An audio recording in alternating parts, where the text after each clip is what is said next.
Messieurs, dames, bonsoir à toutes et à tous. On va commencer la conférence.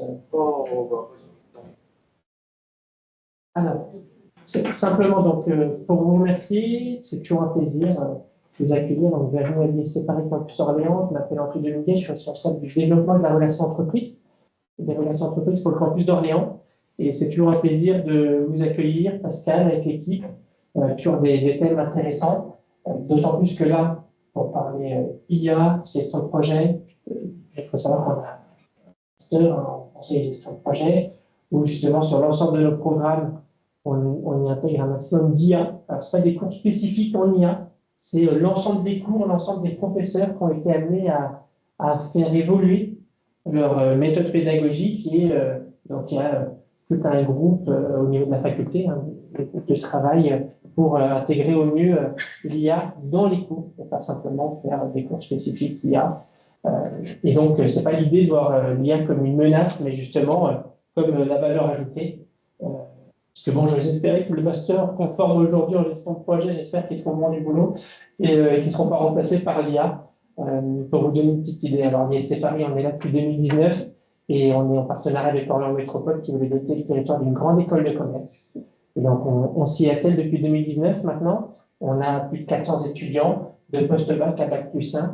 Et donc, on a des étudiants qui sont en initiale, d'autres qui sont en alternance. Et d'ailleurs, on en a encore quelques-uns qui cherchent, hein, si ça vous intéresse, je passe ça comme ça. Et puis, enfin, le sujet de la conférence s'annonce particulièrement intéressant. J'ai vu les conférenciers, ça promet également. Donc, il y a une belle conférence en perspective. Donc, je souhaite une bonne conférence, des bons échanges ensuite. Et puis, merci encore, hein, avec un grand plaisir pour vous accueillir pour cette édition aujourd'hui. Et puis, peut-être pour des prochaines, on parlait de différents sujets tout à l'heure, mais toujours un grand plaisir. Merci à vous. Merci beaucoup, Anthony. Moi aussi, je voudrais d'abord remercier effectivement Anthony et à travers lui l'ISC Paris Campus Orléans pour la qualité de l'accueil que tu nous réserves à chaque fois. On a quand même des conditions vraiment très bonnes pour ce type de conférence. On en profite. On profite aussi souvent de la présence effectivement d'étudiants intéressés, dynamiques, avec Eliette qui n'est pas dans la salle, mais qui attend encore des retardataires et qui nous a rejoints suite à la dernière conférence. Donc, et surtout la présence d'étudiants souvent nous permet de questionner différemment les enjeux, les sujets autour qui nous intéressent, nous, souvent professionnels de la gestion de projet. Et c'est toujours intéressant. Alors effectivement, tu mentionnais que la dernière fois qu'on s'est vu, c'était en mars dernier. On avait fait une conférence sur les femmes chefs de projet et les femmes managers qui avait bien marché. On avait Mounia et Hélène qui s'étaient trouvées pour faire cette animation et pour nous présenter ce sujet. Et il faut savoir, je vais vous dire que ce sujet avait été depuis repris au PMI à Paris, avec les mêmes conférencières, Hélène et Mounia. Donc je suis assez fier qu'on ait pu contribuer au pôle d'Orléans à la diffusion d'idées, d'enjeux qui sont intéressants au-delà de notre communauté. Aujourd'hui, on va parler effectivement de l'IA et de la gestion de projet. Je voudrais aussi donc du coup remercier Bruno Doucet, qui est notre président du PMI France, qui vient nous voir aussi pour la première fois, a priori, à Orléans. Et c'est vraiment super de t'avoir avec nous. Et je te propose de venir, parce que c'est toi qui vas nous présenter le PMI France. Je reviendrai un tout petit peu sur le pôle d'Orléans. Et puis ensuite, Kouboura, qui est une membre du pôle d'Orléans, bénévole au pôle d'Orléans, nous présentera l'IA en général. Et Bruno reviendra nous parler de la gestion de projet et de l'IA et des enjeux, des défis, des mutations de nos compétences et de ce que est-ce qu'il faut qu'on redoute. Je ne sais pas, on verra ça tout à l'heure. Surprise. Merci en tout cas. Merci Pascal, merci à tous. Donc en tout cas c'est un honneur. Merci pour cette invitation. Voilà. effectivement, c'est la première fois que je viens à Orléans. J'ai découvert cette magnifique ville aujourd'hui. J'ai visité aussi une belle usine cet après-midi. Donc, une journée très riche, et donc on va essayer de la conclure ensemble en parlant donc d'abord de PMI France. Alors, je ne sais pas s'il y a... Alors, on va essayer de faire court pour qu'on se consacre quand même un peu plus sur le fond de la présentation. Voilà quelques chiffres clés sur PMI au sens large. Donc, PMI, qui est donc une association mondiale, elle a créée en 69, donc il y a 56 ans aujourd'hui, qui propose donc des référentiels, des standards, des formations e-learning, surtout des certifications, c'est là où PMI est très connu, également des ouvrages, des publications, des ressources, plein de choses. On est à peu près 750 000 membres actifs sur toute la planète. Donc, c'est vraiment une organisation mondiale, répartie sur plus de 200 pays. Et on a ce qu'on appelle des chapitres. En fait, ce sont donc des associations locales qui, en général, représentent un territoire. Et donc, vous avez le PMI France qui fait partie de ces 300 chapitres, qui est d'ailleurs un des chapitres les plus dynamiques, on va dire. Pour une fois qu'on peut mettre en avant la France, on le fait. 1,8 million de certifiés actifs. Là-dessus, il y a à peu près 1,5 million de PMP, que vous connaissez certainement. Et puis surtout, beaucoup de bénévoles, ce qui fait la communauté de PMI et de PMI France. C'est-à-dire que typiquement PMI France, c'est 230 bénévoles qui assurent le fonctionnement de notre association, qui est répartie donc sur tout le territoire français, à travers 13 branches, donc notamment la branche Centre-Val de Loire. On en a 12 autres au niveau de la métropole et une 13e qui englobe tous les territoires ultramarins, plus, on va dire, tout ce qui est expatrié, puisqu'on a des Français qui font partie de PMI France, mais qui sont dans des pays différents. Alors nous, notre objectif, c'est d'animer la communauté des chefs de projet à travers 4 objectifs. Le premier, c'est l'organisation d'événements de proximité. Vous avez le parfait exemple ce soir. Également des événements nationaux, des webinaires, parce qu'il faut savoir, sur les 12 derniers mois, on a organisé 135 événements.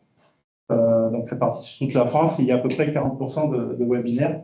Donc vous avez quand même beaucoup de matière pour pouvoir profiter de formats assez divers. Donc ça va être des conférences comme aujourd'hui, ça va être des after-work, des salles de discussion, des ateliers. Donc voilà, c'est assez sympa. Et même si vous êtes amené à vous déplacer sur la France entière, vous avez l'ensemble des événements sur le site pmi-france.org. Et donc, à l'occasion d'un déplacement, vous pouvez peut-être aussi voir un événement qui peut être intéressant.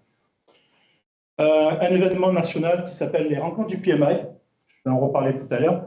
Et l'année prochaine, donc en 2026, vous avez la chance que cet événement se situe pas très loin d'ici. Alors, quand je dis pas très loin, on m'a dit 2h30 à peu près en voiture. Ça se passera au Futuroscope de Poitiers, mais j'en reparlerai tout à l'heure. Deuxième objectif, c'est d'amener du support, de la montée en compétences pour les membres, voire les non-membres aussi, les certifiés. Donc ça se fait à travers un certain nombre d'initiatives, comme le mentorat, le programme de mentorat, une initiative qu'on va lancer là d'ici quelques semaines qui s'appelle Objectif PMP. Alors ça devait s'appeler mission, mais on va changer.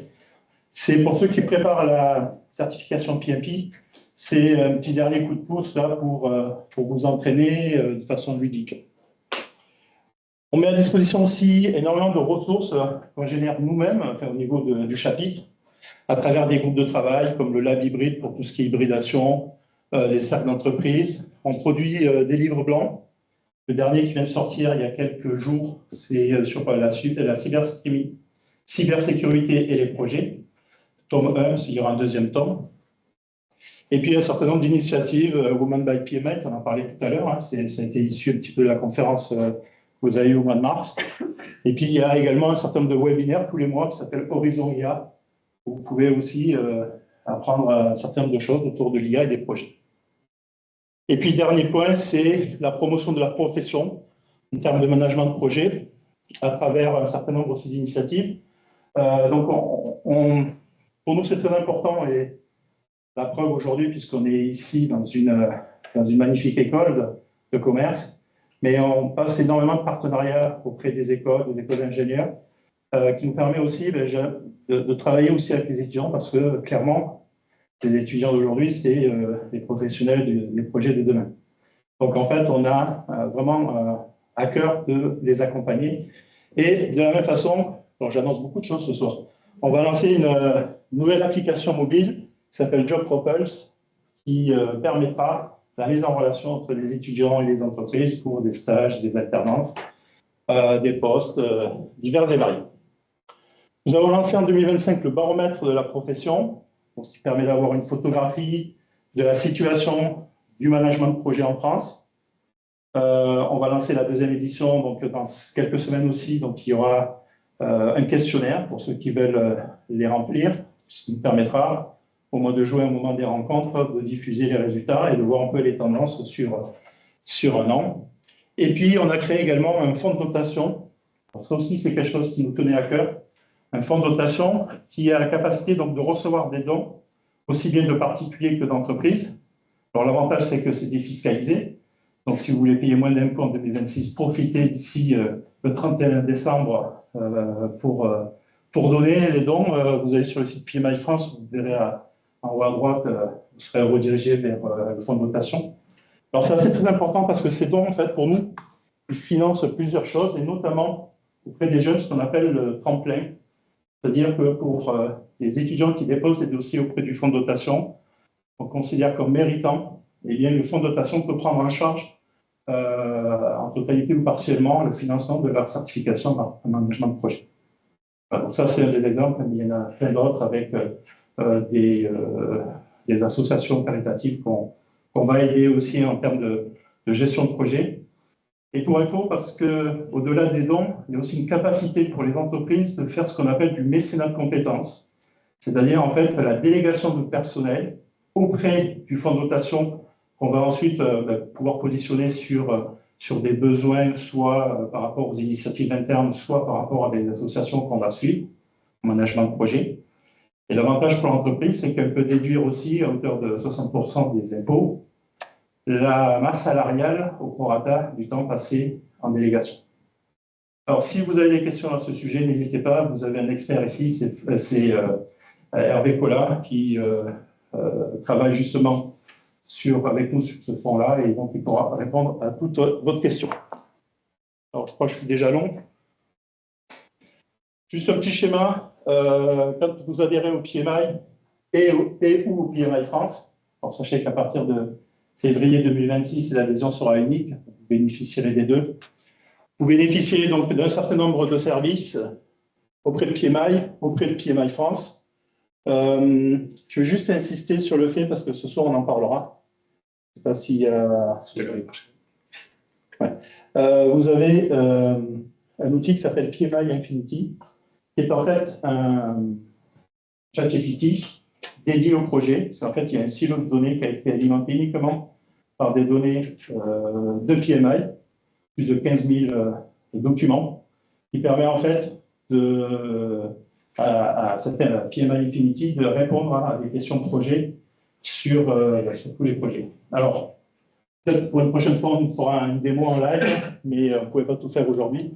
Voilà. Après, vous avez plein d'autres ressources et de services. Le tableau des certifications PMI, 4 certifications généralistes, donc le CAPM, sans besoin d'avoir de l'expérience, la PMP, la plus connue, la plus reconnue, on va dire, 3 à 5 ans minimum. Après, vous avez tout ce qui est programme portfolio. Et puis, vous avez des certifications spécialisées, soit sur l'agile, le risque, la construction et autres. Et vous en avez une là qui est toute nouvelle, qui est une certification dédiée en fait au projet dans lequel il y a de l'IA intégré dans ce projet. D'accord? Donc, ce n'est pas l'IA au service des projets, c'est des projets d'IA. Et donc, il y a une certification spécifique qui date de quelques mois. Voilà, je vais finir avec les rencontres du PMI. Donc, les 8 et 9 juin 2026, au Palais des Congrès du Futur Club de Poitiers. On va parler du futur, justement. C'est un petit photo. On va parler des intelligences, alors bien sûr artificielles, mais aussi émotionnelles, collectives, humaines, tout ce qu'on veut. Le leadership dans la transformation face à l'inconnu et les architectes du futur. Alors, ce soir, en avant-première, je vais vous annoncer les 4 keynotes. C'est vraiment une première, hein, parce qu'en fait, alors il y en a une que vous connaissez peut-être si vous avez reçu la newsletter. En fait, on a Gilles Villeneuve, qui est l'architecte en chef des monuments historiques, qui a notamment piloté les travaux de restauration de Notre-Dame. Donc, il viendra parler de l'esprit Notre-Dame, où le passé rencontre le futur. Enfin, bon, j'ai discuté avec le Bono, il est génial, vous allez aimer. On va avoir l'intervention d'un mentaliste. Il viendra vous parler justement de manipulation, d'accord, et comment faire face et se prémunir des manipulations, aussi bien contre soi-même que vis-à-vis des autres, et aussi vis-à-vis de l'intelligence artificielle. Nous allons avoir aussi une championne du monde de parachutisme, qui viendra vous parler de l'incertitude. Alors, c'est du parachutisme acrobatique, en fait. C'est la création de figures avec des dizaines, voire des centaines de parachutistes en même temps. Et le dernier, c'est un astrophysicien qui viendra nous parler de science-fiction des projets, enfin, des choses. C'est intéressant. Donc le programme s'annonce déjà pas mal. Il n'est pas encore complètement clôturé. Mais voilà, je vous invite effectivement à surveiller tout ça. Vous avez un site dédié, des applications mobiles. Les inscriptions en général démarrent 4 mois avant. Et puis si vous faites partie d'entreprises qui veulent être aussi partenaires des rencontres du PMI, profitez-en. Prenez contact avec nous. Il y a beaucoup de choses intéressantes pour les entreprises également. Voilà, donc je vous ai présenté PMI France. Maintenant, Pascal, tu vas nous présenter plus spécifiquement le pôle d'Orléans. Merci. Donc, déjà, le pôle d'Orléans, il fait partie de la branche Centre-Val de Loire, qui est dirigée par notre ami Sylvain, ici présent, qui est composé de 2 pôles, le pôle de Tours et le pôle d'Orléans. Et comme j'en parle, non, ce n'est pas les Frangeaux qui arrivent. Bonsoir. Parce qu'on attend effectivement une voiture de membres du pôle de Tours et qui nous ont dit qu'ils allaient venir nous voir aujourd'hui. Et donc, c'est assez sympa. Ça arrive dans 5 minutes. 5 minutes. Bon, il faudra que je reprendrai le micro pour les accueillir, comme il se doit. Notre partenaire, j'en ai déjà parlé tout à l'heure avec Anthony, et puis et c'est quand même la 4e fois qu'on vient présenter des sujets ici, donc c'est toujours un plaisir. Nos bénévoles, sans qui à Orléans, alors là c'est vraiment la branche. Alors, il y a quelques tourangeaux, il y a quelques. Je crois que la slide n'est pas complète, mais c'est celle que j'ai piquée sur le site. Je crois qu'on la mette à jour un jour. C'est pas ça que je cherche. Je dois avoir un minuteur quelque part. On a 2 nouvelles membres, décidément, Kouboura et Kouboura, j'ai mal écrit son nom, il ne faut pas trop regarder, et Ayel. Merci à toutes les deux de nous avoir rejoints récemment, et en particulier Kouboura qui va nous présenter la première partie de cette conférence. Pour cette conférence, on a des PDU pour les certifier, je le montre rapidement. Je vais passer dans la salle de non mais vous inquiétez pas, je vais la passer dans la slide en boucle après dans la salle où on a les cocktails en fin de réunion. Elle fait partie des slides, sauf que vous voyez qu'elle bouge beaucoup. J'ai dû laisser un timer, ça doit être issu du slide en boucle. C'est pour ça que ça bouge beaucoup. Mais je vous le passerai si vous avez besoin. On m'occuperait des gens qui sont inscrits de faire le nécessaire pour les PDU. En plus, de toute façon, il y aura. Voilà. Et puis, je vais laisser la parole à Kouboura qui va nous présenter la première partie du sujet.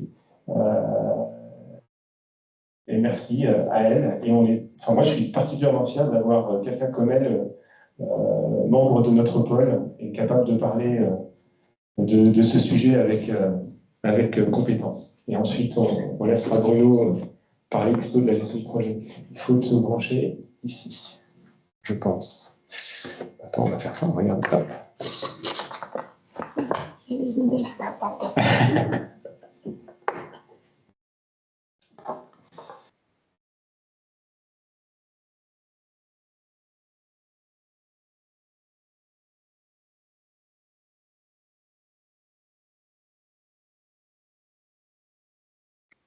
Il est trop bien ton PC. On va passer la gosse. Ah si, parfait.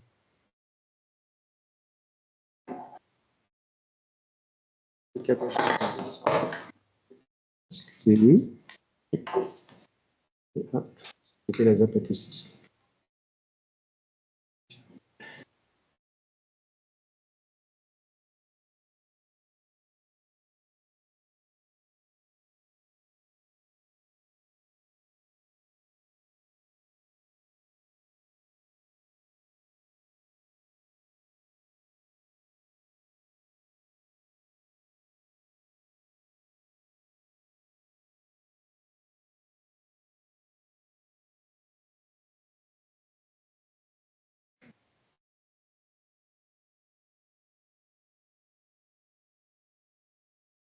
Bonsoir. Moi, c'est Kubwa Tuijaton. Je suis ravie d'être avec vous ce soir. Mets ton micro, juste, sinon on ne t'entend pas. En fait. OK. Ça va un peu mieux. Oui. Merci. Un tout petit peu stressé quand même. Donc, ce soir, je vais vous parler de l'intelligence artificielle, les enjeux, les applications. Il y aura, déjà, je me présente. J'ai un doctorat de l'Université d'Orléans en sciences et techniques industrielles, spécialité intelligence artificielle. Ça veut dire que j'ai fait des recherches sur le sujet pendant 3 ans et demi, 4 ans. Je suis récemment certifiée PMP. Beaucoup de travail. Merci. Et depuis quelques années maintenant, je travaille en entreprise, industrie. Donc, de la recherche à l'industrie, ça me fait à peu près un peu plus de 7 ans dans le domaine de la data et de l'IA. Et je suis bénévole au PMI Orléans. Ravi aussi. Le contenu de ma présentation va se faire suivant ces points-là.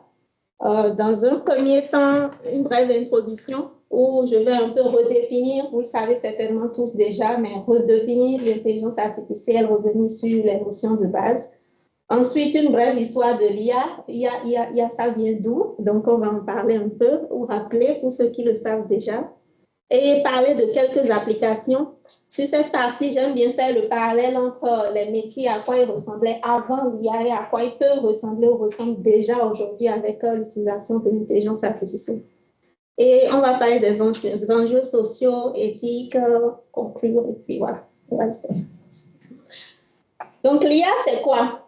Selon Aurélie, un truc classique, c'est un éditeur de logiciels assez connu en informatique, peut-être d'autres domaines aussi. L'IA, c'est un domaine de l'informatique, donc un sous-domaine de l'informatique qui fait de la création, qui se concentre sur la mise en place, la création de systèmes qui ont la capacité de réagir de façon intelligente ou de prendre des décisions ou de raisonner ou d'apprendre, de planifier de façon intelligente, un peu comme l'humain. Ça vient d'où? Le terme spécifiquement intelligence artificielle, ça vient de la conférence de Dartmouth. Certainement, vous avez déjà entendu parler de ça. C'était moins fancy au départ, selon l'histoire, mais le scientifique qui a eu l'idée de cela a su un peu l'imposer, dit voilà, on va appeler ce domaine comme ça. Et puis, la sauce a pris un peu, petit à petit. Les premiers systèmes avaient pour but, à l'époque, de jouer au jeu d'échecs ou de faire des calculs complexes. Parce qu'ils partaient, j'imagine, du principe que, voilà, jusqu'à maintenant, jouer aux échecs, c'est quand même un truc d'intelligent, on va dire. Donc, si on arrivait à créer une IA ou un système qui faisait ça, donc on peut dire que sans doute, c'est intelligent. Donc, ça a inspiré les premiers travaux de recherche dans le domaine. Et aujourd'hui, c'est converser avec l'humain, pouvoir, ChatGPT, pouvoir créer du contenu un peu comme l'humain est capable de le faire, qui impressionne. Donc, la recherche est un peu orientée vers ça. Les types d'intelligence artificielle, ça, c'est encore beaucoup en discussion, on va dire, dans la communauté scientifique, mais on est en train de partir sur 3 grands types. On a l'intelligence artificielle spécifique, donc qui est expert d'un domaine ou capable de faire des tâches bien pointues. Donc, l'ANI, NARO, le mot-clé. Ensuite, le général, qui est un peu le fantasme dans lequel la plupart des financements sont en train d'aller aujourd'hui, de pouvoir avoir une IA qui, plutôt d'avoir 4 IA dans un métier ou 4 IA ou 6 IA dans un domaine, qu'on ait une qui puisse faire absolument tout. Donc, un peu comme un humain quelque part. C'est pas encore, on n'y est pas encore, mais ça viendra, donc général. Et la super intelligence, ça, on est de l'ordre de la science-fiction, on en est encore très loin, c'est cette IA la plus intelligente que tous, et puis qui prend le contrôle finalement et qui peut nous tuer pour les plus sceptiques. Donc, c'est trois grands types. Donc, vous l'aurez compris, on est encore beaucoup dans le narrow. Donc, la plupart des usages et des applications aujourd'hui, c'est avoir une multiplicité d'intelligence artificielle et chacune fait quelque chose. L'une fait la vision, la génération de contenu, le diagnostic et autres. Et dans ce sens, on peut avoir 4 sous-domaines. Donc, le domaine le plus en vogue aujourd'hui, c'est le machine learning, l'apprentissage machine. Et dans ce groupe de domaines, on va dire, il y a le deep learning, l'apprentissage profond, où on a des réseaux d'apprentissage de plus en plus denses. Puis, il y a le Gen AI, Generative AI, qui fait plus de buzz parce que ça a des usages, un usage transversal. On va revenir au type d'usage. Donc, Gen AI, on parle de génération d'images avec DALL-E, Midjourney, génération de tests, ChatGPT, Gemini, voilà, usage transversal. Mais sinon, il y a d'autres domaines de l'IA aussi qui sont tout aussi utiles, comme les graphes de connaissances, knowledge graph, qui permet de lier de la donnée, que ce soit structurée ou non structurée, qui est un domaine très, très porteur, qui paye bien, s'il y a des étudiants qui sont intéressés. Il y a le domaine de la programmation par contrainte aussi, et de la planification, qui est extrêmement utilisé dans tout ce qui est planification de trafic, train, métro et autres. Donc, très porteur aussi, mais moins fancy que ChatGPT et Gen AI. Donc, on entend plus celui-là. Il y a le domaine de la modélisation de risque, de la modélisation de l'incertitude, donc analyse de risque et autres. Il paye bien aussi. Pourquoi je vous parle beaucoup de paye? On ne sait jamais. Parce que c'est le monde de la finance, justement, les assurances des assurances. Donc, il y a, avec le changement climatique et tous les enjeux aujourd'hui, il y a besoin d'analyser l'incertitude, de modéliser les risques, de prédire les risques. Donc, ce domaine-là aussi est vraiment très bien. Et ça fait partie de l'IA aussi. Donc, on descend un peu plus en détail sur le machine learning et j'aimerais faire la nuance entre... OK. J'aimerais faire la nuance entre la précision de ce qui est Generative AI, je l'ai un peu dit tout à l'heure, c'est des modèles d'intelligence artificielle capables de produire du contenu, donc générer du texte. Il y a un gros débat sur est-ce que c'est vraiment intelligent ou c'est juste du contenu statistiquement correct. On verra. Chacun se fait son idée. Mais on part sur le fait que c'est un sous-domaine de l'intelligence artificielle, donc du machine learning aussi. Et il y a, vous pouvez le voir, une grande quantité d'outils dans ce domaine, que ce soit génération de tests, Mistral, Concert, Gemini, ChatGPT, tout ce qui est génération d'images, DeepSeek asiatique qui a fait beaucoup de buzz dans l'année aussi. Et plus récemment, il y a quelques mois ou quelques semaines, génération de vidéos plutôt bluffantes qui fait réfléchir l'industrie du cinéma, on va dire, Sora 2 et VO3 2. Des outils que je recommande d'essayer, juste pour se faire un petit peu son idée de quoi est-ce que c'est capable aujourd'hui. Qu'est-ce qui fait tout ce buzz techniquement derrière l'intelligence artificielle? En vrai, c'est le changement de paradigme. Là, ceux qui ont une petite base en programmation, ça va leur parler. Le changement de paradigme en ce sens que jusqu'à avant l'IA, ce qu'on faisait, c'est de donner les données, de donner les règles et de collecter les résultats avec la machine. C'est comme quand je dis, je veux A plus B, et A plus B, il faut additionner A et B et on a ce résultat. Ensuite, je lui dis A c'est 1, B c'est 2, voilà le résultat que j'attends. Là où le paradigme change, c'est je donne la donnée, je donne les résultats et je laisse la machine lui-même à partir de ces données-là deviner un petit peu ou se faire l'idée de c'est quoi la règle. Donc, ça m'évite l'étape où je suis obligée moi-même de réfléchir à trouver la bonne règle, parce que ce n'est pas toujours évident en fonction des cas. Et pour y arriver, souvent, ce sont des données issues des données des résultats historiques, puisqu'il faut donner la donnée, le résultat qui vient de quelque part. Donc, c'est historique. Je mets une petite cloche là ou deux petites cloches. Et il faut vous rappeler des deux petites cloches. On va les utiliser plus loin, on va revenir dessus. Donc, c'est ce changement de paradigme-là qui rend le sujet très, très intéressant. Et en termes d'histoire, comme je disais, tout a commencé dans les années 50 avec la conférence de Dartmouth. C'est un peu la genèse où le thème intelligence artificielle est né et c'est devenu un vrai domaine à part entière. Ensuite, il y a eu, sur les années 60-70, où il y a eu les premiers systèmes. Pour ceux qui se rappellent, il y avait tout un buzz autour des systèmes experts. Ce n'est pas ma période. C'est juste l'histoire. Je dis ceux qui se rappellent comme si j'y étais. Non, pas du tout. Donc, c'était des problèmes capables de résoudre, des programmes capables de résoudre des problèmes de logique, jeux d'échecs et autres.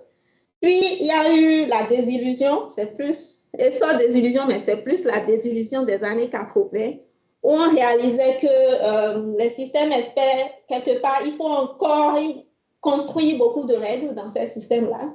Et en fonction de l'expertise de qui construit les règles, ça peut ne pas être performant.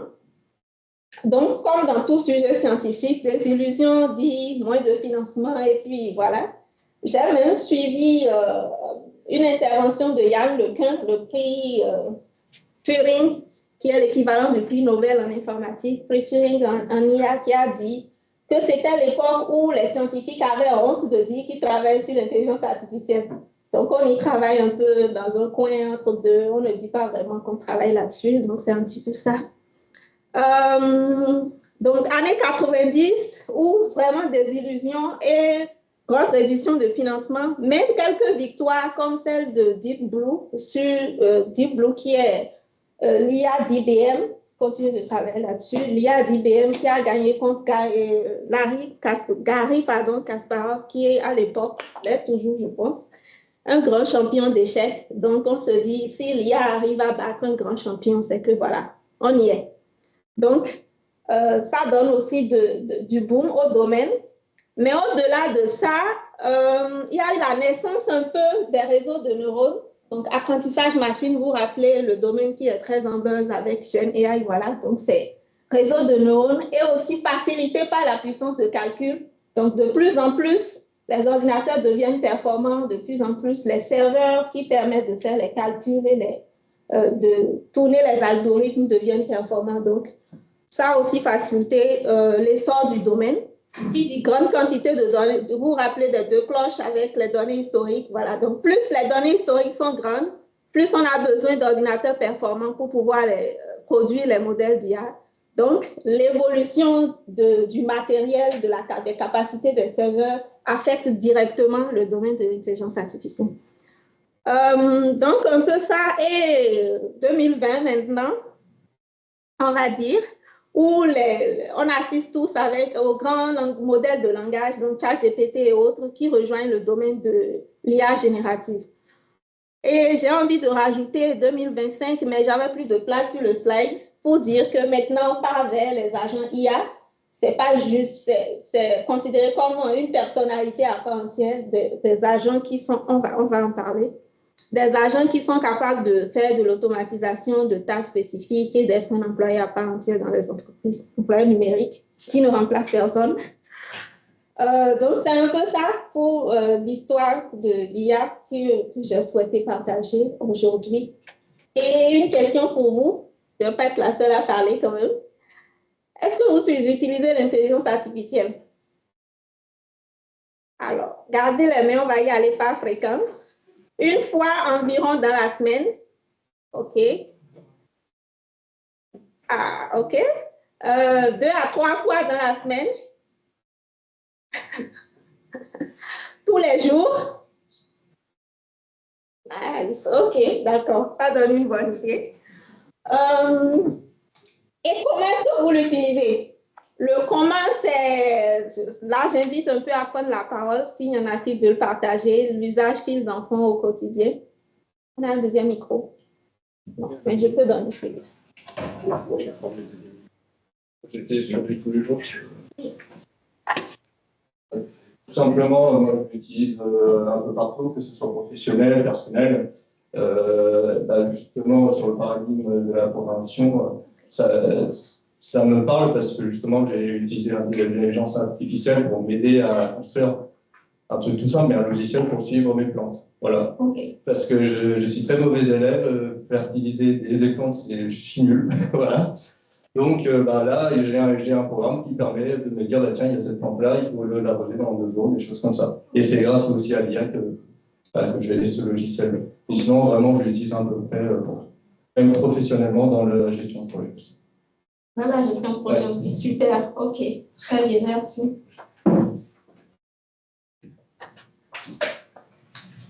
Bonjour, alors moi l'utilisation de l'IA c'est plutôt pour automatiser un peu toutes les tâches récurrentes que je peux avoir au quotidien à partir du moment où la règle est simple pour dire voilà si je te donne ça et ça en sortie, je veux que tu m'écrives la réponse qui se déroule de cette manière-là et donc du coup j'ai mes petits agents entre guillemets sur chaque typologie de sujet qui permettent de répondre rapidement aux choses qui ne nécessitent pas vraiment de valeur ajoutée immédiate ou qui sont structurées toujours de la même manière. OK.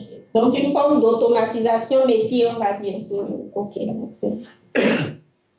Bonjour. Alors, moi aussi, j'utilise beaucoup l'IA. Je l'utilise sur deux axes principaux. Le premier, c'est pour gagner du temps sur des recherches intellectuelles, sur des sujets X, Y, variés, toujours liés à l'environnement professionnel.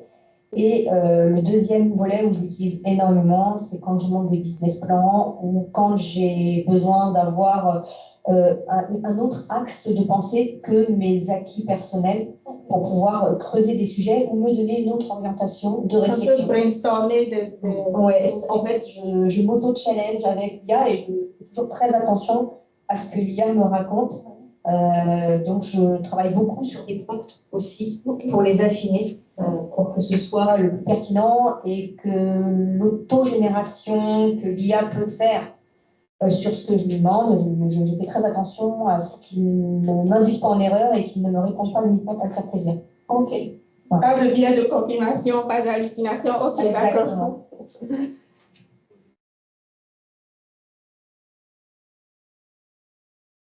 Bonsoir, pour ma part, l'IA, je vais l'utiliser plus parce que en tant que développeur, je vais l'utiliser pour l'organisation dans mon travail. Mais je vais sourcer, mais je vais quand même citer mes sources pour qu'il aille chercher pas dans la connerie. Okay. Si je vais faire par exemple du JavaScript dans un langage informatique, je vais lui demander qu'il aille chercher dans la documentation pour éviter la moindre marge d'erreur possible. Okay. Et l'organisation, plus vraiment pour structurer la partie travail. Okay. Super.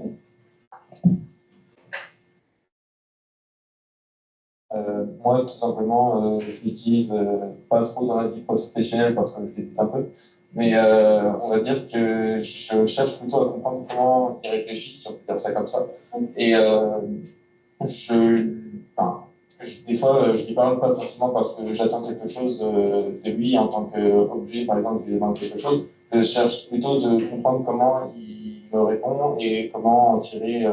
Un peu sans structure de pensée. Exactement. Donc, pour savoir comment lui écrire, comment lui parler, et comment lui peut me répondre et comment booster l'efficacité de comment je peux lui fournir des informations. Et de ce fait, essayer d'en tirer le maximum. Super.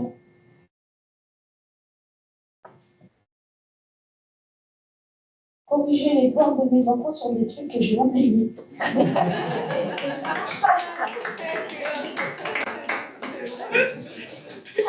OK, super. Des usages très, très intéressants qui m'amènent là. De ce qu'on observe, entre mon rôle de créer des IA aussi, je fais de la formation sur l'IA. Et de ce qu'on observe sur les différents publics, c'est que les usages sont catégorisés un peu en 3 grandes catégories. La première, c'est les usages transverses. c'est quand, peu importe le métier, on va échanger avec l'IA pour poser des questions qui ne sont pas dépendantes du métier ou pour faire des tâches qui ne sont pas dépendantes du métier. Par exemple, résume-moi ce document, aide-moi à répondre à ce mail. Des tâches devoirs de maison, ce n'est pas forcément dépendant. On peut dire que c'est dépendant du métier d'enseignant, mais c'est quelque chose qu'on peut faire qui connaît, comme on dit. Et donc, usage transverse. Ensuite, les usages métiers. Et dans l'adoption, c'est un peu un cycle. C'est-à-dire, quand on arrive vers un groupe de personnes qui n'ont pas commencé à utiliser l'IA, la première chose, c'est de leur montrer les usages transverses. Donc, chacun commence à utiliser, poser des questions, un peu tester les limites de la chose comme il le fait, voir comment il réfléchit, à quoi il peut servir. Et très vite, quand c'est en entreprise, très vite, on descend vers les usages métiers. Quand on commence à voir à quoi ça peut servir, on se dit, ah tiens, est-ce qu'il ne peut pas m'aider à automatiser telle chose que j'ai l'habitude de faire? Ou est-ce que je ne peux pas obtenir des résumés de mes reporting là-dedans? Donc, on arrive à des usages métiers et si on est développeur, pourquoi pas générer du code? Il est très doué à ça. Donc, usage métier. Puis, petit à petit, on arrive aux limites un peu des usages métiers où on se dit, voilà, il peut m'aider à résumer, mais je n'ai pas le truc aussi précis que je veux parce qu'il n'a pas tenu compte de telle ou telle documentation ou de tel ou tel aspect. Donc, on se dit, OK, je veux automatiser maintenant, je veux une IA, soit que je mets en place comme un agent IA moi-même et je lui fournis la documentation, les ressources que je veux qu'il utilise spécifiquement. Ou je veux des experts qui viennent me développer une IA spécifique pour faire de l'analyse, de la prescription pour des patients, par exemple, dans le domaine médical. Donc, quelque chose de beaucoup plus spécifique. Donc, généralement, ça évolue comme ça. On commence par le wow des usages transverses. Oh, il peut faire ça, c'est super. Puis, on se dit, ah, bon, s'il peut faire ça, s'il peut me faire ceci de façon spécifique. Et ensuite, on se dit, ah bon, s'il peut faire, la façon dont il fait ceci n'est pas aussi précis ou aussi automatisé que je le souhaite. Je veux en développer une très, très customisée pour moi. Donc, automatisation. Donc, là, j'ai envie de faire une petite série où je parcours plusieurs métiers et je montre un peu où on discute un peu de l'IA avant, ce métier avant l'IA et ce métier avec l'intelligence artificielle aujourd'hui. Donc, on commence par le marketing, comme ça. Je sais pas s'il y a des étudiants en marketing dans la salle. Donc, avant, on dira études, analyse de marché de façon et des tendances de façon un peu manuelle, on va dire. On a des outils qu'on utilise et tout. Aujourd'hui, avec les données historiques sur site e-commerce, les données historiques d'achat, on a la capacité de faire des analyses prédictives des tendances le comportement des consommateurs, donc quelque chose de beaucoup plus pointu que l'IA peut servir, et bien d'autres usages comme segmentation du client, marketing personnalisé et l'hyper-personnalisation qui est un domaine aussi très en vogue en marketing et même en éducation, où on arrive en fonction des habitudes, si c'est d'achat ou des habitudes d'apprentissage ou des notions que quelqu'un a déjà appris ou de cours qu'on a déjà appris, à personnaliser de façon très pointue ce qu'on va proposer à cette personne-là en termes de marketing ou d'achat ou en termes d'éducation, de prochains cours à suivre. En développement logiciel, c'est très, très en vogue. Avant l'IA, écriture manuelle, débugage manuel. Maintenant, assistant de codage, il y a des outils comme GitHub Copilot qui sont très, très bien. Ou Claude. Donc, recherche de solutions techniques basées sur l'expérience quand on veut débugger. Aujourd'hui, on a le bytecoding, on a beaucoup d'outils. Documentation technique, quelque chose que, en tant que programmeur, on n'aime pas beaucoup faire, mais on peut générer ça très facilement avec l'IA aujourd'hui, donc ça facilite la vie. Un autre domaine d'application, ressources humaines, s'il y a des gens qui travaillent en ressources humaines, donc on voit ce métier est très, très affecté aussi. Donc, analyse d'une grande quantité de CV avant et automatisation aujourd'hui du contenu, du filtrage des CV avec l'IA et les outils d'analyse de CV qui ont beaucoup de biais, mais bon, on en parlera dans la partie enjeu. Mais ça fait partie de l'évolution d'un métier, du métier avec la présence ou avec l'usage de l'intelligence artificielle. Gestion aussi administrative, où on a la possibilité de mettre en place un agent IA qui va, avec tout ce qui est documentation en ressources humaines, tout ce qui est règlement intérieur, tout ce qui est documentation auxquelles les employés ont accès pour leur permettre de répondre à un support de premier niveau aux questions qu'ils auraient à adresser aux ressources humaines avant même qu'un agent n'intervienne.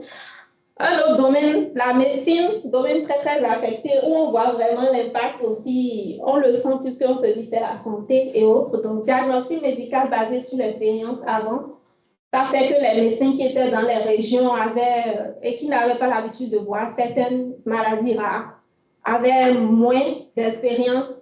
Je ne critique pas les médecins, s'il vous plaît. Moins d'expérience pour pouvoir les diagnostiquer plus facilement.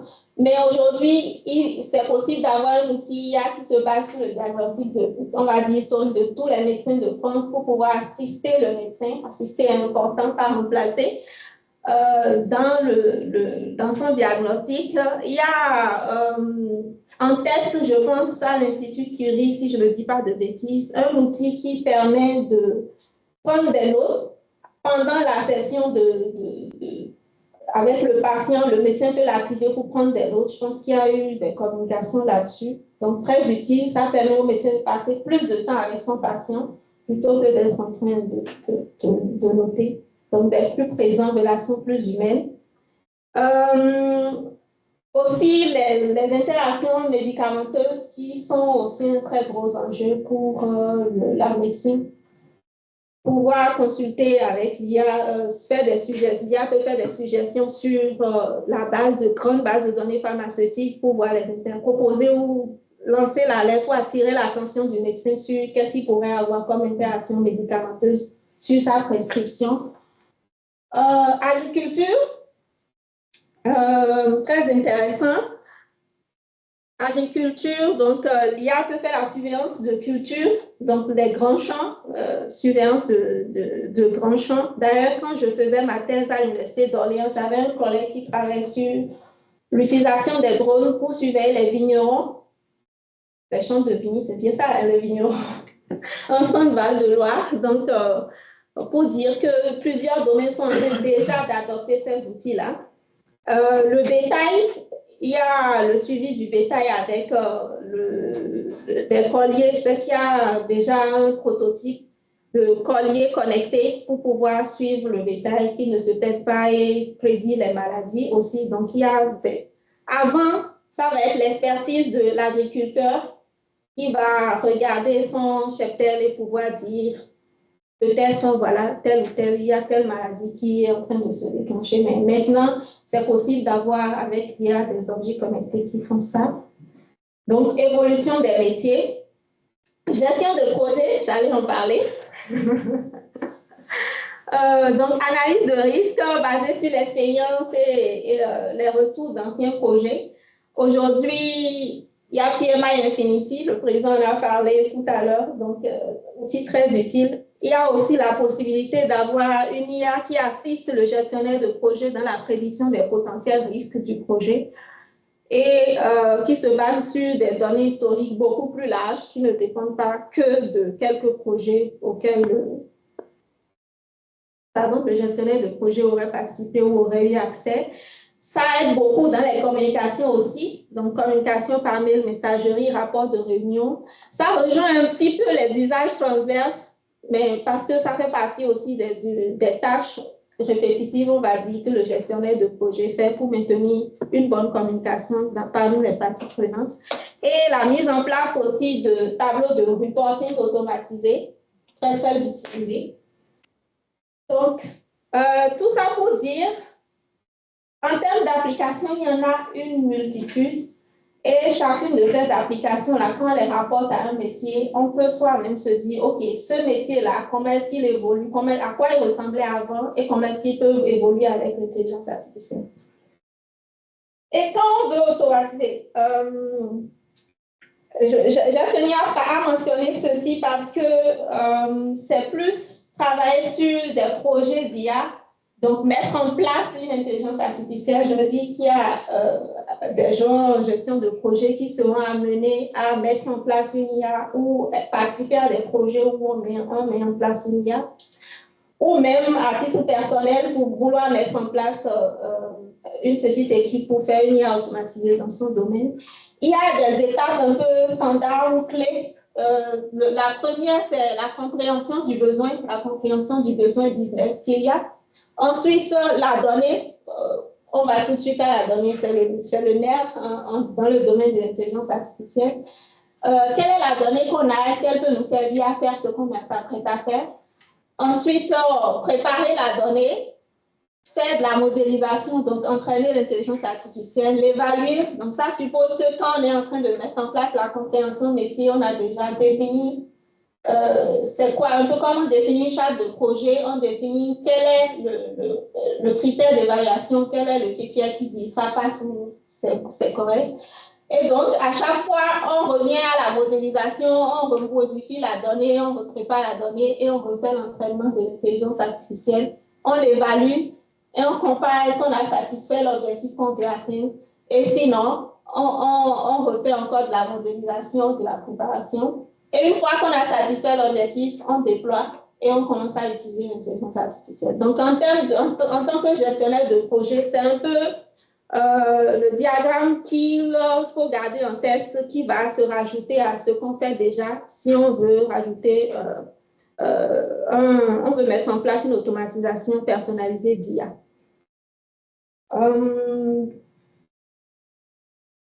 Donc, j'aimerais conclure la partie application en disant un impact positif, très très positif en termes de gain de temps sur les tâches répétitives, en termes d'utilisation plus précise des ressources.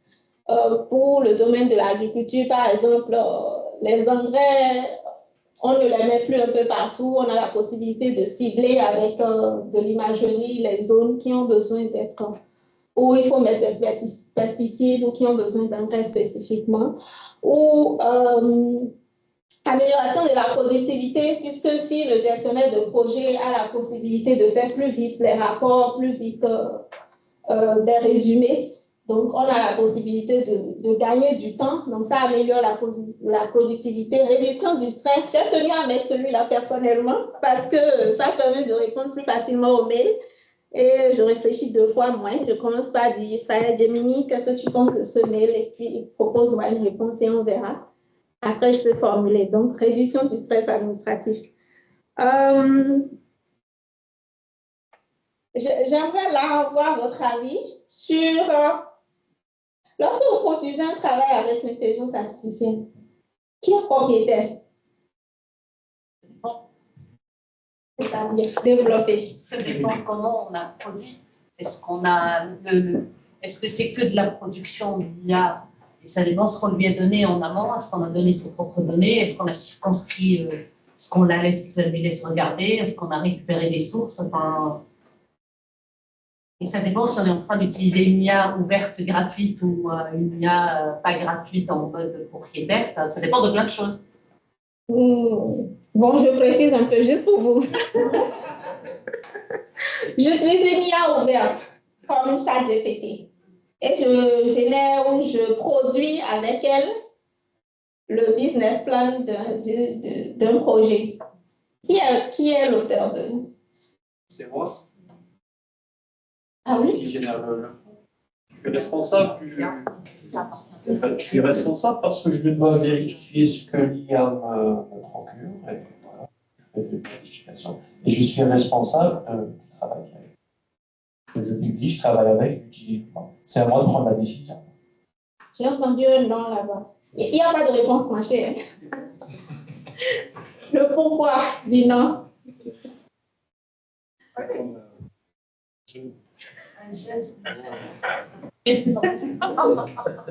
Alors, ça va être démenti, mais je dirais qu'on n'en est plus propriétaire en fonction de ce que l'on fait derrière. Dans le sens que là, si je prends par exemple la partie développement, du développement, on va demander de générer un code, ou on va demander de mettre son code et de le structurer derrière.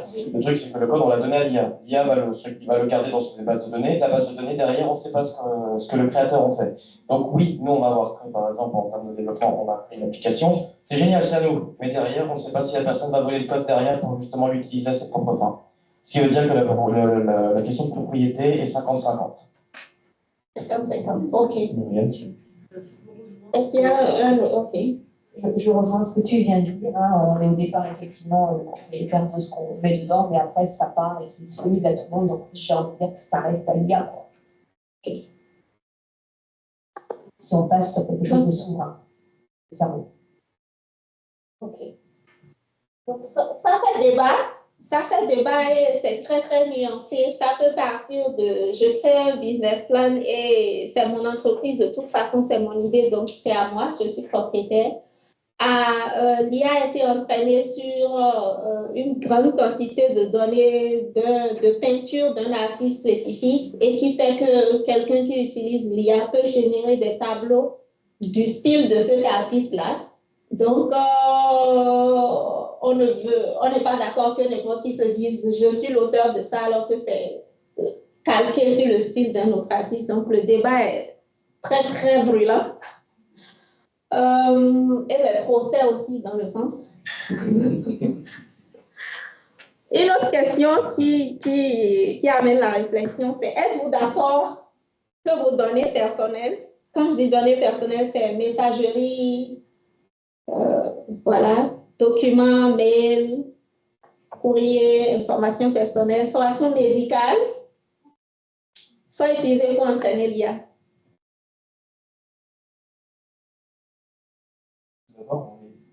Quelque part, on est forcément d'accord qu'on soit confiant ou pas, parce qu'à partir du moment où on parle à une IA, par exemple, un exemple ChatGPT, quand on lui parle, il garde en mémoire ce dont on lui a déjà parlé. Donc on a une mémoire, il me semble qu'il peut retenir à peu près 100 informations, après tout dépend de la qualité et de la quantité d'informations à retenir.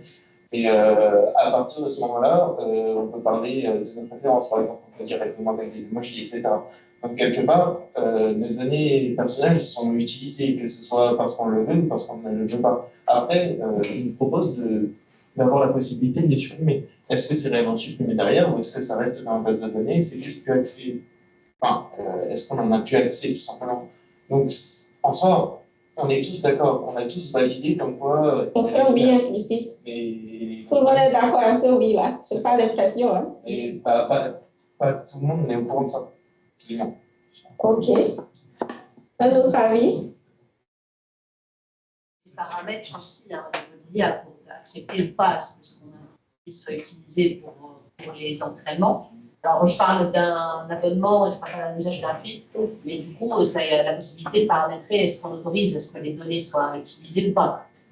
En partant du principe que le paramétrage répond à ce qu'il fait. Je ne rentre pas dans l'aspect. Dans la bonne foi, on peut comprendre quelque chose. Je dis qu'il y a la possibilité de paramétrer ce que les données ne soient pas utilisées. Et donc après, ça reste un choix de dire aussi, au regard du risque pris, quelles sont les données que j'utilise par rapport aux éléments que je produis à partir du moment où je ne suis pas sur une IA propriétaire qui est que chez moi, sur mes serveurs, etc.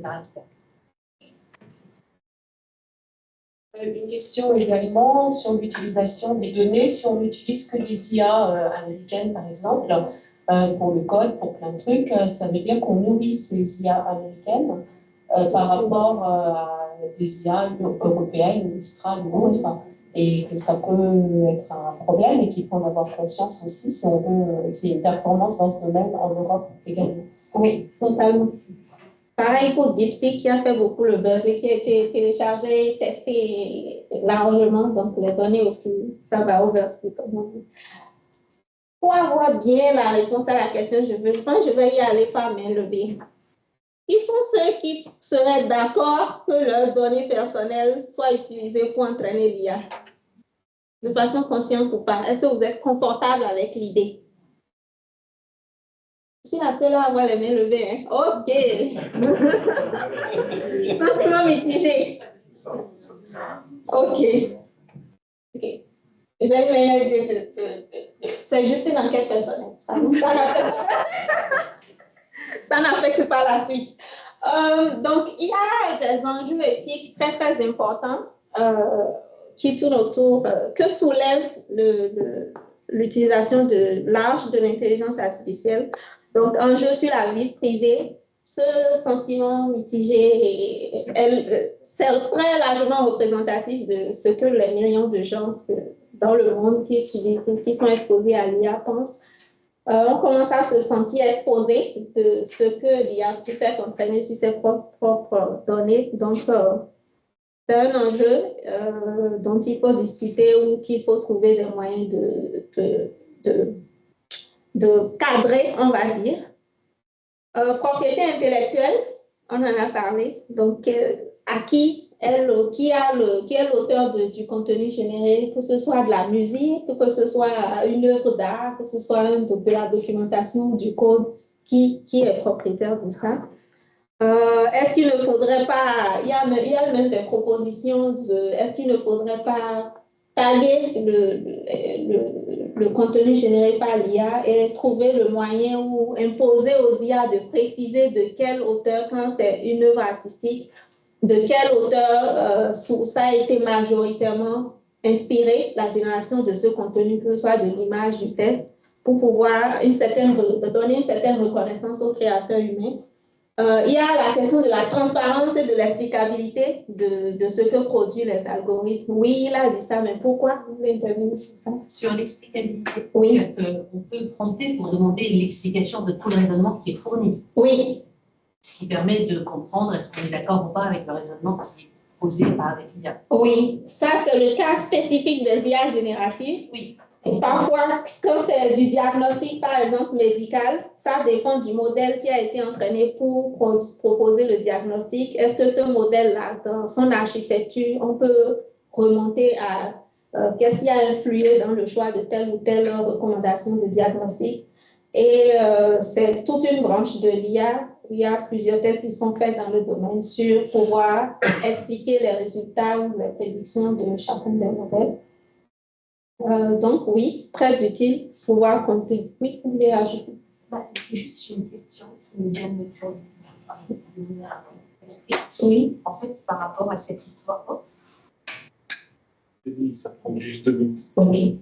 Par rapport à cette histoire de propriété intellectuelle, je me suis demandé, pendant que vous évoquiez le sujet, c'est aujourd'hui, effectivement, de taguer peut-être un droit d'auteur via un copyright, comme il en existe pour classiquement la musique. Est-ce que ça existe? Est-ce qu'il y a des gens qui travaillent dessus? Et aujourd'hui, si ça n'existe pas, donc on considère bien que ce qui a été généré par de l'IA, finalement, reste entre guillemets à l'IA, qu'on ne peut pas s'en taguer comme étant le propriétaire à 100%. Et aujourd'hui, la question, c'est comment c'est géré. Si par exemple, quelqu'un génère un truc super sympa sur l'IA, que moi je l'utilise et que je me dis, tiens, c'est à moi, je le récupère, je mets un droit de propriété intellectuelle dessus. Est-ce que ça existe en fait aujourd'hui, ces problématiques-là, et comment c'est traité, vous le savez? Oui, ça existe, la problématique, mais ce n'est pas encore tranché. C'est ça qui fait des questions sur les enjeux éthiques, des questions brûlantes. Ce n'est pas encore tranché. Ça existe, la problématique. Il y a plein de procès. Donc, si un jour vous voyez quelqu'un se taguer d'être l'auteur de quelque chose que vous estimez avoir produit, et peut-être entrer dans l'IA pour des corrections et que quelqu'un s'entende pour lui coller un procès. Oui, ça va faire un sujet de plus, ça va ouvrir le débat. Et en fait, on en est là aujourd'hui. Il n'y a pas encore de solution qui oblige à taguer. Il existe une instance qui traite ces sujets-là? Non. Et ça soulève un débat, où ça m'amène à mentionner un débat, c'est les scientifiques ou non scientifiques n'ont pas confiance aux régulateurs ou au gouvernement de façon générale pour cadrer cela sans l'utiliser à des fins personnelles ou à des fins de privation de liberté. Donc, ça fait qu'il n'y a pas d'instance encore très, très précise. Mais il y a l'UE qui est en train de mettre en place l'AI Act pour cadrer un peu les IA. Ce n'est pas encore adopté, je pense, si je ne dis pas de bêtises. C'est encore fortement en discussion. Pour certains, ça va tuer l'innovation par l'intelligence artificielle en Europe, puisque l'Europe est un peu précurseur dans la mise en place de cadres autour de l'IA. Les États-Unis, c'est portez ce que vous voulez, puis on verra si ça ne dérape pas trop, on va cadrer. La Chine, c'est une seule autorité qui régule, donc qui autorise ou qui n'autorise pas. Je ne ferai pas de commentaires, mais c'est l'observation. L'Europe, c'est on régule tout de suite avant que ça ne dérape. Donc, il y a de gros débats il y a vraiment de gros débats sur le sujet. Et c'est là que j'invite vraiment tout le monde à participer. Et justement, le AI Act, à chaque fois, ils font des consultations. Il y a une commission européenne qui travaille sur le sujet. Donc, j'invite vraiment à participer pour orienter le débat et pouvoir se défendre sur ça. La responsabilité en cas d'erreur. Oui. En cas d'erreur, c'est simple. On va faire notre prompt. Si derrière on ne vérifie pas la véracité du prompt, l'erreur, c'est la nôtre en fait, tout complètement. Oui, ça commence à faire consensus par contre. En cas d'erreur, c'est celui qui a prompté, c'est son problème, il fallait qu'il vérifie. Oui, ça commence à faire consensus. Il y a même des faits divers où un avocat a évoqué des jurisprudences au tribunal qui lui ont été suggérées par l'IA, qui hallucinait complètement. Et le juge a fait, tiens, non, ça n'existe pas ça comme jurisprudence. Donc, il a été condamné à payer des indemnités ou, en tout cas, quand ils disent des bêtises au tribunal, ils sont condamnés pour quelque chose. Donc, il a été. Donc, j'ai voulu finir cet aspect-là sur ça parce que ça commence à faire consensus, l'erreur, comme quoi les bêtises, on s'entend tous sur qui est la faute, mais le reste. Impact aussi sur la société en termes d'emploi, c'est le grand débat. Perte d'emploi, évolution des métiers, nouveaux métiers. J'ai tenu à mettre les trois parce que la plupart du temps, on fait le focus sur la perte d'emploi. Mais la réalité, comme je l'ai montré dans l'application, c'est qu'il y a une grosse évolution des métiers. On peut dire que l'évolution des métiers entraîne aussi une forme de perte d'emploi. C'est comme quand on a quitté le secrétariat papier pour la dactylo. On a perdu certaines personnes qui n'ont pas su s'adapter à la dactylo. Puis quand on a quitté la dactylo pour les ordinateurs, clavier, souris et autres, on a encore perdu certaines personnes qui n'ont pas su s'adapter à ça. Pas parce que c'est leur faute, mais parfois on a déjà fait 20 ans ou 25 ans dans le métier, puis il y a une certaine résistance au changement. Donc, il y a évolution des métiers, il faut garder ça à l'esprit, surtout quand on est jeune, débutant, toujours se demander comment est-ce que ce métier peut évoluer avec l'IA et prendre le train en marche. On aura besoin de gestionnaires de projets ou de gens capables de gérer le changement. Je pense qu'il y a un savant qui a dit que le changement est la seule constante. C'est encore très vrai aujourd'hui. Donc, beaucoup de changements. Il y avait des métiers qui n'existaient pas et qui existent maintenant. Prompt engineering, il n'y a pas si longtemps que ça n'existait pas, mais ils sont sacrément bien payés. Et qui sont même à disparaître petit à petit.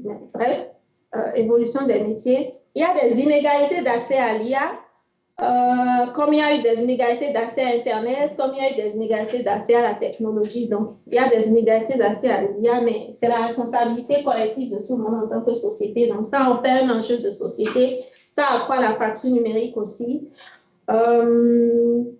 Donc, hyper-personnalisation, je l'ai mis en enjeu de société parce que si vous observez certains moteurs de recherche aujourd'hui, pour ne pas faire de publicité, lorsque vous tapez la même chose que votre voisin ou que votre ami, vous n'avez pas les mêmes recommandations.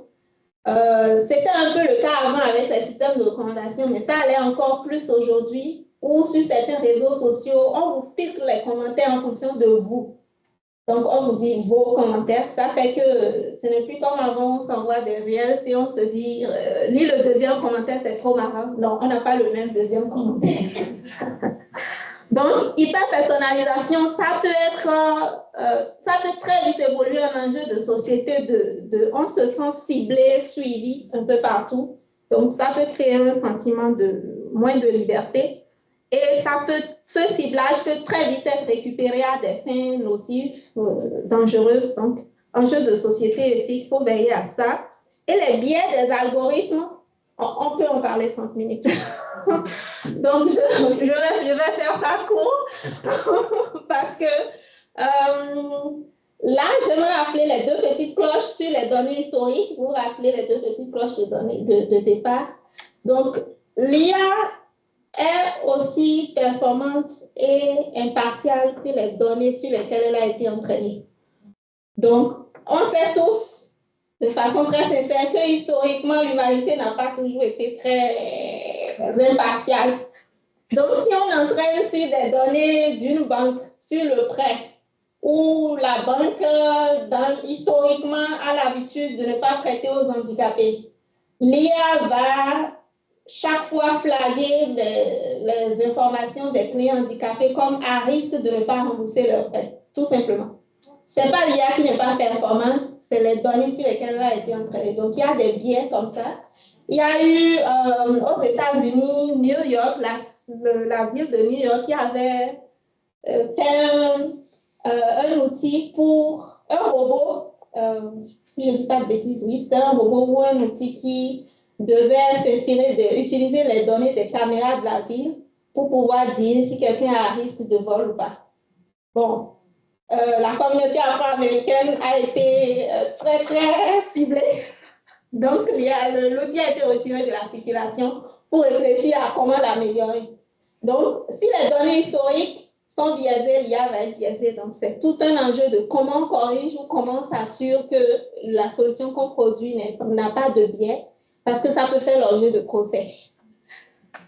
Donc, un gros enjeu aussi. Et c'est sur ça que j'aime à dire qu'il ne faut pas forcément être informaticien pour avoir un rôle très, très prédominant dans le domaine de l'intelligence artificielle. Les enjeux de société, les enjeux éthiques, ça appelle beaucoup de sociologues, de gens qui réfléchissent aux problèmes de la société. Donc, impliquons-nous tous. Donc, j'ai envie de finir les enjeux sur l'impact environnemental. Très important aussi, pour entraîner une IA, il y a de la consommation massive d'énergie. C'est Pascal qui m'a appelé ça. Il m'a dit, tu n'as pas parlé de l'environnement.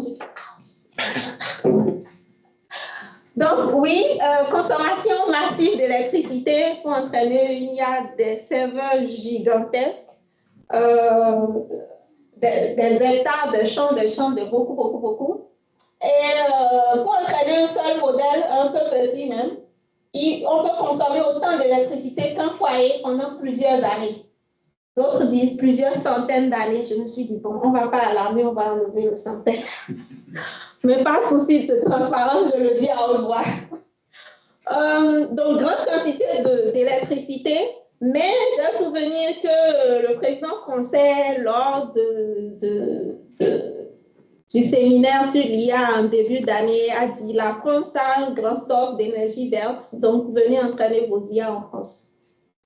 Donc, on y croit, énergie verte. Consommation d'eau aussi.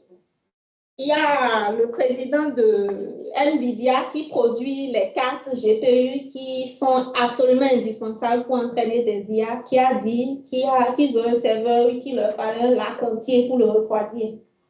Ouais, ça fait réfléchir. Donc, chaque fois qu'on prompte, quelque part, on consomme de l'eau, on consomme de l'électricité, empreinte carbone. Pour le moment, on arrive à calculer celui des trajets, mais on n'arrive pas encore à calculer celui des IA. Donc, ça viendra. C'est un sujet qui peut intéresser. J'aimerais conclure, je n'ai pas pris trop de temps, en disant nous sommes à l'aide de la 4e révolution industrielle. Que ça nous réjouisse ou pas, c'est un fait. Donc, de la même manière, les facteurs ont diminué à une époque quand on est passé à la digitalisation des journaux. Ce rôle-là a disparu.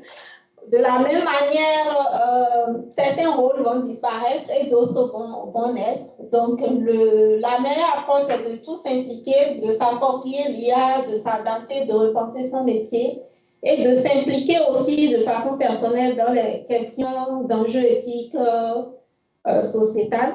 En fond scientifique, on a l'habitude de se dire, c'est vrai que nous, on code des IA, mais ceux qui vont s'enrichir le plus, ça va être des métiers qui vont pouvoir créer des solutions spécifiques de leur métier avec l'IA. C'est comme un médecin qui arrive, un cardiologue qui arrive à s'associer avec un scientifique pour créer un outil qui fait un très bon diagnostic du cœur. L'expert en IA n'aurait pas pu faire ça tout seul, le cardiologue tout seul non plus. Mais c'est le métier, l'apport métier de l'automatisation qui va vraiment changer la donne. Donc, appropriez-vous la chose et approprions-nous la chose et voilà. Merci.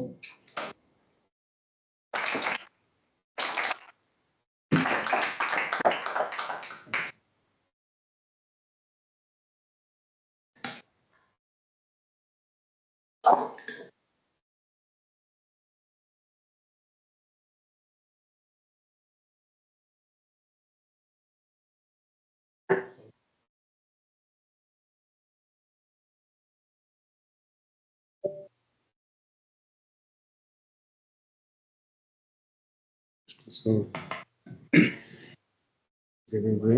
donne combien de temps? On est très en retard.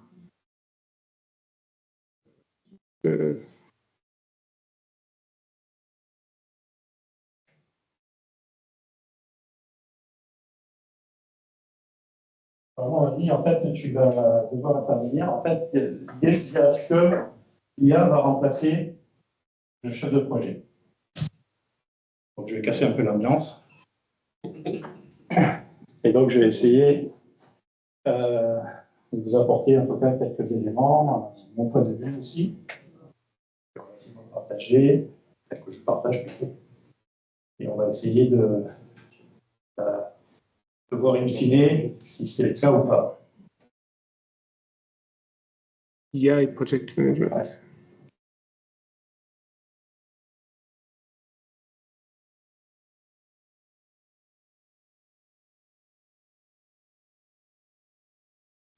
Voilà, pour illustrer en fait le propos, donc on a fait l'exercice du futur chef de projet, donc on a étudié un petit peu cet aspect-là des choses.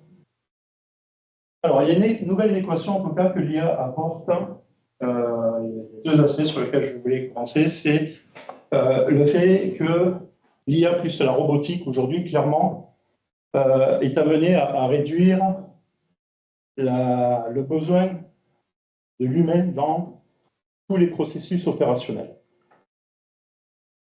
Les tâches répétitives et exécutives sont désormais confiées de plus en plus aux machines parce que l'IA augmente effectivement la productivité. Si vous avez un schéma en fait, ici, vous avez de 1960 à 2060 une cassure ici dans les années 2020 où globalement, il y avait 80%, dans une entreprise, il y avait 80% des processus opérationnels et uniquement 20% en termes de projets. Et tout ça est en train de changer. Et d'ici 20 ans, 30 ans, ça sera l'inverse. 80% des domaines projets seront consacrés effectivement en priorité dans les entreprises et uniquement 20%. Alors ça représente surtout les ressources humaines. C'est-à-dire qu'en fait, il va y avoir de moins en moins de ressources humaines sur les aspects opérationnels et de plus en plus sur les aspects projets. Parce que les entreprises, effectivement, gagneront en productivité sur l'opérationnel. Par contre, elles auront besoin de se démarquer, d'innover pour être plus compétitives, pour se démarquer de ses concurrents. Et donc, elles auront besoin de monter, de créer des projets et donc surtout de les exécuter. Et sur les études, notamment faites par PMI au niveau mondial, on estime que d'ici 2035, on aura besoin de 30 millions de professionnels de projets supplémentaires, en tenant compte effectivement des gens qui vont partir à la retraite, etc. Au niveau européen, c'est 3 millions. Au niveau français, c'est 200 000. Donc, on a besoin de 200 000 professionnels de projets supplémentaires d'ici 10 ans. Et clairement, il y a certaines personnes ici qui sont dans l'opérationnel qui vont basculer sur les projets. Ce que je disais tout à l'heure, c'est qu'effectivement, il va y avoir une transformation des métiers et la nécessité d'avoir de plus en plus de projets. Donc, les chefs de projet, de ce côté-là, on en a besoin. Alors, est-ce que ce seront des réels chefs de projet ou est-ce que ce seront des chefs de projet purement informatisés? On va essayer d'y répondre. Alors, au préalable, il y a des prérequis, mais en fait, ça a été dit juste avant. Ce dont on a besoin pour que de l'IA fonctionne, ce sont des données, et donc idéalement des données fiables, structurées. On a besoin d'un volume important de données pour qu'on puisse effectivement permettre à l'IA d'apprendre et d'analyser ces données. Idéalement aussi, c'est des sources variées, alors qui provenir des systèmes internes, provenir des data générées ou saisies à travers un certain nombre d'outils logiciels. Ça peut être aussi tout un tas de capteurs IoT, ne serait-ce que déjà les montres qu'on a dans notre poignet. On a quelque part des données qui peuvent être intéressantes sur l'état émotionnel de la personne. D'accord? On peut imaginer qu'une IA peut se servir aussi de ces données pour savoir si une équipe ou des personnes vont être performantes par rapport à des tâches qu'on va leur donner à faire dans l'instant. Et puis, on a besoin d'infrastructures pour stocker ces données et les structurer. À côté de ça, on a besoin d'outils, on va appeler ça des plateformes IA. Donc, ça va être des logiciels qui intègrent des modules d'IA, ça va être des plateformes génératives, ça peut être des agents, ou ce qu'on appelle des API ou des connecteurs qui permettent effectivement de s'interfacer. Et tout ceci va nous permettre d'avoir à la fois une analyse prédictive, c'est-à-dire en fait sur la base de l'historique et de l'état des données actuelles, on va en déduire une prédiction. Mais ça peut être aussi une analyse prescriptive, c'est-à-dire qu'on va avoir la capacité de demander à l'IA de faire des simulations, se dire, ben voilà, si je prends cette décision, qu'est-ce qui va se passer au bout d'un certain temps? Si je change de décision, j'en prends une autre, quels sont effectivement les résultats vis-à-vis de cette nouvelle donnée? Et donc, cette analyse aussi prescriptive est un élément important dans ce qu'on va essayer d'analyser à côté. Alors, j'ai toujours l'habitude, quand ça m'est arrivé de donner quelques cours à des étudiants, je le fais moins aujourd'hui, et je leur disais toujours, d'ailleurs mes équipes aussi, les bonnes réponses aux questions sont moins importantes que les réponses aux bonnes questions. Et en définitive, ce que j'entends par là, c'est l'important, c'est toujours d'essayer de se poser les bonnes questions dans la vie pour essayer de résoudre des problématiques, en tout cas d'essayer d'avancer. Donc ce que je vous propose ce soir, c'est 3 questions. La première, c'est par rapport au chef de projet, qu'est-ce qu'ils ne feront plus avec l'adoption de l'IA? Qu'est-ce qu'ils feront différemment? Et puis, la troisième question, c'est qu'est-ce qu'ils feront en plus? Alors déjà, si je réponds à la première et que je n'ai pas de réponse à la deuxième et à la troisième, c'est clair, on sera remplacé par l'IA. Donc on va essayer de trouver des éléments qui nous permettent d'imaginer que l'IA ne va pas forcément nous remplacer. Alors, qu'est-ce que ne feront plus les chefs de projet? Bon, ça a été dit juste avant, il y a eu des remarques. Tout ce qui va être tâches répétitives, prévisibles, chronophages, sans réelle valeur, pourra être délégué au chef de projet, à l'IA, pardon. D'accord? Et c'est le cas déjà aujourd'hui, notamment sur la gestion des emails et des communications. On peut demander de trier, de prioriser, d'alerter quand on reçoit beaucoup d'emails, quels sont les mails importants, suggérer peut-être même des réponses automatiques avec des requêtes courantes.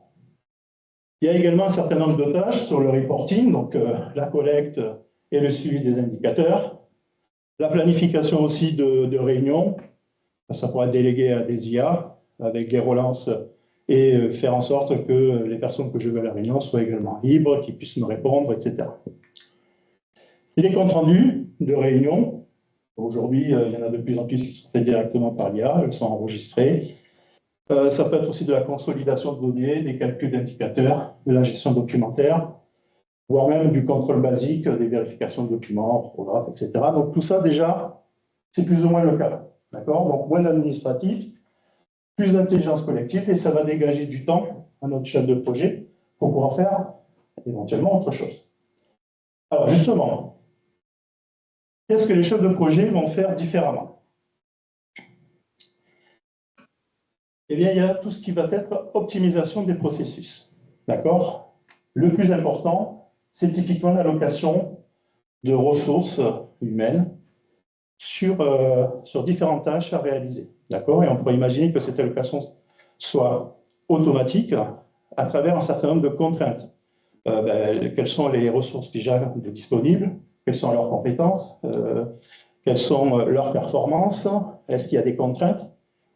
On discutait notamment dans l'ingénierie nucléaire avec les gens qui sont notamment dans des zones potentiellement radioactives, ont un capteur pour déterminer les radiations susceptibles, l'irradiation qu'ils peuvent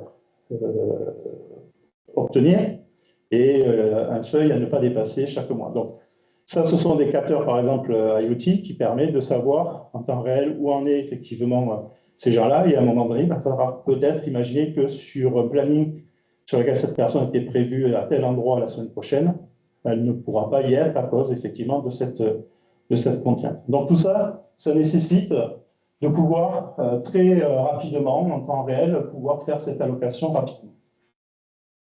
Ça peut permettre aussi d'aider à programmer des recrutements éventuels, des formations pour pouvoir faire monter en compétences des ressources dont on a besoin mais qui n'auraient pas les compétences requises. Et puis, donc, tout ce qui va concerner, je dirais, le développement de l'équipe.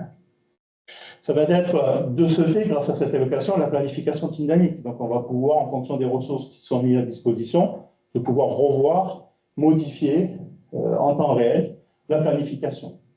De la même façon, pareil sur les budgets, on pourra toujours savoir par rapport à ce qu'on avait prévu, où est-ce qu'on en est, grâce à ce qui a été vraiment dépensé, voire même imaginer des comparatifs grâce à des achats précédents pour essayer d'optimiser en percevant par exemple qu'un fournisseur a augmenté ses prix peut-être de façon anormale et peut-être ça permettra d'aller un peu négocier avec lui. Autre élément important, ça va être l'anticipation proactive des risques. En fait, les risques ne seront plus faits de façon manuelle, seront délégués par rapport à des outils donc spécialisés en gestion de projet et gestion de risques, sur lesquels effectivement on va être capable, toujours pareil, à condition que j'ai des historiques de données, de pouvoir faire des comparatifs et des détections précoces de signaux faibles. On s'aperçoit effectivement qu'il y a quelque chose qui, si ça continue à se produire, va générer tel risque. Donc on va pouvoir prioriser, par exemple, des actions correctives ou des actions préventives. On va faire des simulations d'impact, je vous disais tout à l'heure. J'ai lancé un certain nombre de scénarios en fonction de tel élément qui se produirait plus probablement que d'autres. Donc, mise à jour des risques en temps réel, alerte aussi en temps réel, à partir de seuil, et stratégie d'atténuation, de la même façon, en temps réel, soit en essayant de jouer sur la diminution de la probabilité de survenance, soit effectivement en essayant de réduire l'impact. Autre élément, et souvent moins connu, c'est la communication et la collaboration qui va pouvoir être augmentée avec l'IA. Alors, on l'a dit, ça génère déjà des rapports de façon automatique, des résumés. On reçoit un gros fichier de 200 pages qu'on peut lui donner à l'IA pour qu'il nous le résume rapidement. Mais on va aussi pouvoir apporter des communications, en tout cas des collaborations plus fluides à travers des assistants qui va permettre de répondre aux membres du projet à des questions qui peuvent se poser parce qu'il y a peut-être des choses qui lui ont échappé ou qu'il vient d'arriver et il n'a pas forcément tous les tenants aboutissants. Donc, des assistants IA intégrés vont pouvoir effectivement lui apporter les réponses qui se posent. Donc, l'idée, c'est ici de partager beaucoup plus d'informations et surtout d'éviter les malentendus. On peut avoir de la traduction en temps réel, aujourd'hui, notamment quand on a des équipes de plusieurs pays. Et puis, on va permettre aussi l'analyse des communications. Je dirais même l'analyse des sentiments en fonction, vous savez, des textes, des emails qu'on reçoit ou des chats qui sont faits entre collaborations. On peut sentir s'il y a de la tension entre certaines personnes, ou si au contraire il y a des affinités. Si en plus on couple ça avec notre montre qui nous dit un peu dans quel état est la personne, on va pouvoir identifier précocement des conflits éventuels et de pouvoir en conséquence ajuster un petit peu la communication, la personnaliser, avec peut-être des supports préférentiels pour telle personne ou telle partie prenante, et puis des moments peut-être plus adéquats que d'autres. Peut-être que des mauvaises nouvelles, on va éviter le vendredi après-midi. Donc ça pourrait être effectivement ce genre de situation. Et donc, l'IA va pouvoir faire aussi des recommandations aux chefs de projet pour adapter la collaboration avec l'ensemble des parties prenantes. Et puis l'IA va nous permettre aussi un apprentissage continu. Plutôt que d'attendre la fin de faire un bilan, le bilan va se faire au fur et à mesure. Il peut peut-être même apporter des améliorations ou proposer des améliorations par rapport effectivement au déroulement du projet. Donc progresser à chaque cycle. Donc, on s'aperçoit que l'IA, grâce à l'IA, on va faire un certain nombre de choses différemment parce que l'IA va nous apporter des éléments qui vont éclairer, qui vont nous aider pour prendre les bonnes décisions. Donc, on va parler plutôt de copilote stratégique parce que justement, grâce à ces analyses, à ces retours d'expérience, elle va pouvoir nous apporter un certain nombre de conseils. Mais, in fine, le chef de projet, la gestion de projet reste fondamentalement en fait une matière humaine. C'est l'humain qui doit décider. D'accord? Il a des conseillers autour de lui, humains ou non humains. On lui expose un certain nombre de choses, mais c'est quand même à lui, effectivement, de prendre la décision et donc la responsabilité éventuelle en cas d'échec ou au contraire en cas de succès. Donc pour moi, l'IA devient un partenaire d'aide à la décision et pas un remplaçant. Donc ça déjà, c'est une bonne nouvelle. Troisième question, qu'est-ce que les chefs de projet feront en plus? Est-ce qu'ils vont avoir des tâches supplémentaires à faire ou en tout cas, est-ce qu'on va leur demander des compétences particulières? La réponse est oui, notamment des nouvelles responsabilités. La première, c'est garantir l'éthique, la responsabilité et la confiance. On en a parlé un petit peu tout à l'heure. Donc le chef de projet va devenir en fait le gardien de l'équité, de la transparence, des décisions qui auront été apportées ou assistées par de l'IA. Il va devoir également être très vigilant sur les données sur lesquelles il va s'appuyer l'ensemble de ses décisions. D'accord ? On parlait tout à l'heure de biais potentiels. Donc c'est à lui de se prémunir, de faire en sorte que les données sur lesquelles il s'appuie sont de qualité, sont neutres, pour éviter les biais et les hallucinations. Alors, le chef de projet ne va pas forcément devenir un expert, un data scientist ou quoi que ce soit. Par contre, ça veut dire que maintenant, dans son équipe projet, il va devoir intégrer des nouvelles compétences, des nouveaux profils, des nouveaux experts dans ces domaines-là. Mais pour qu'il puisse manager ces experts, il faut qu'à minima, il y ait aussi, je dirais, une culture minimale, d'accord, un socle de connaissances pour effectivement pouvoir challenger aussi, je dirais, ces équipes-là. Très important, la traçabilité des choix automatisés, c'est-à-dire que si à un moment donné il y a un problème, la traçabilité permettra éventuellement de savoir où se situer l'erreur pour éviter qu'elle puisse se reproduire. Donc l'humain, ici, il ne doit pas se décharger sur l'IA. C'est l'IA qui m'a proposé ça, donc entre guillemets, c'est lui qui gère. Non, il reste responsable même quand l'IA décide. Ensuite, vis-à-vis justement de ces données, il va avoir aussi une responsabilité dans la sécurisation et la confidentialité de ces données. Donc surveiller le flux des données qui sont utilisées, mettre en place des mesures de protection, de gouvernance, pour que ces données effectivement restent fiables, qu'elles ne puissent pas éventuellement aussi être modifiées par des personnes mal intentionnées, et s'appuyer sur des cadres légaux réglementaires. Bon, effectivement, on a parlé de actes au niveau européen. Alors, il y a déjà des choses qui ont été faites, mais c'est toujours en évolution. Donc, il y a un certain nombre de choses sur lesquelles on peut effectivement s'appuyer. Ensuite, et pour moi, c'est certainement l'élément le plus important, c'est de préserver son esprit critique et puis les compétences humaines, ce qu'on appelle souvent les soft skills.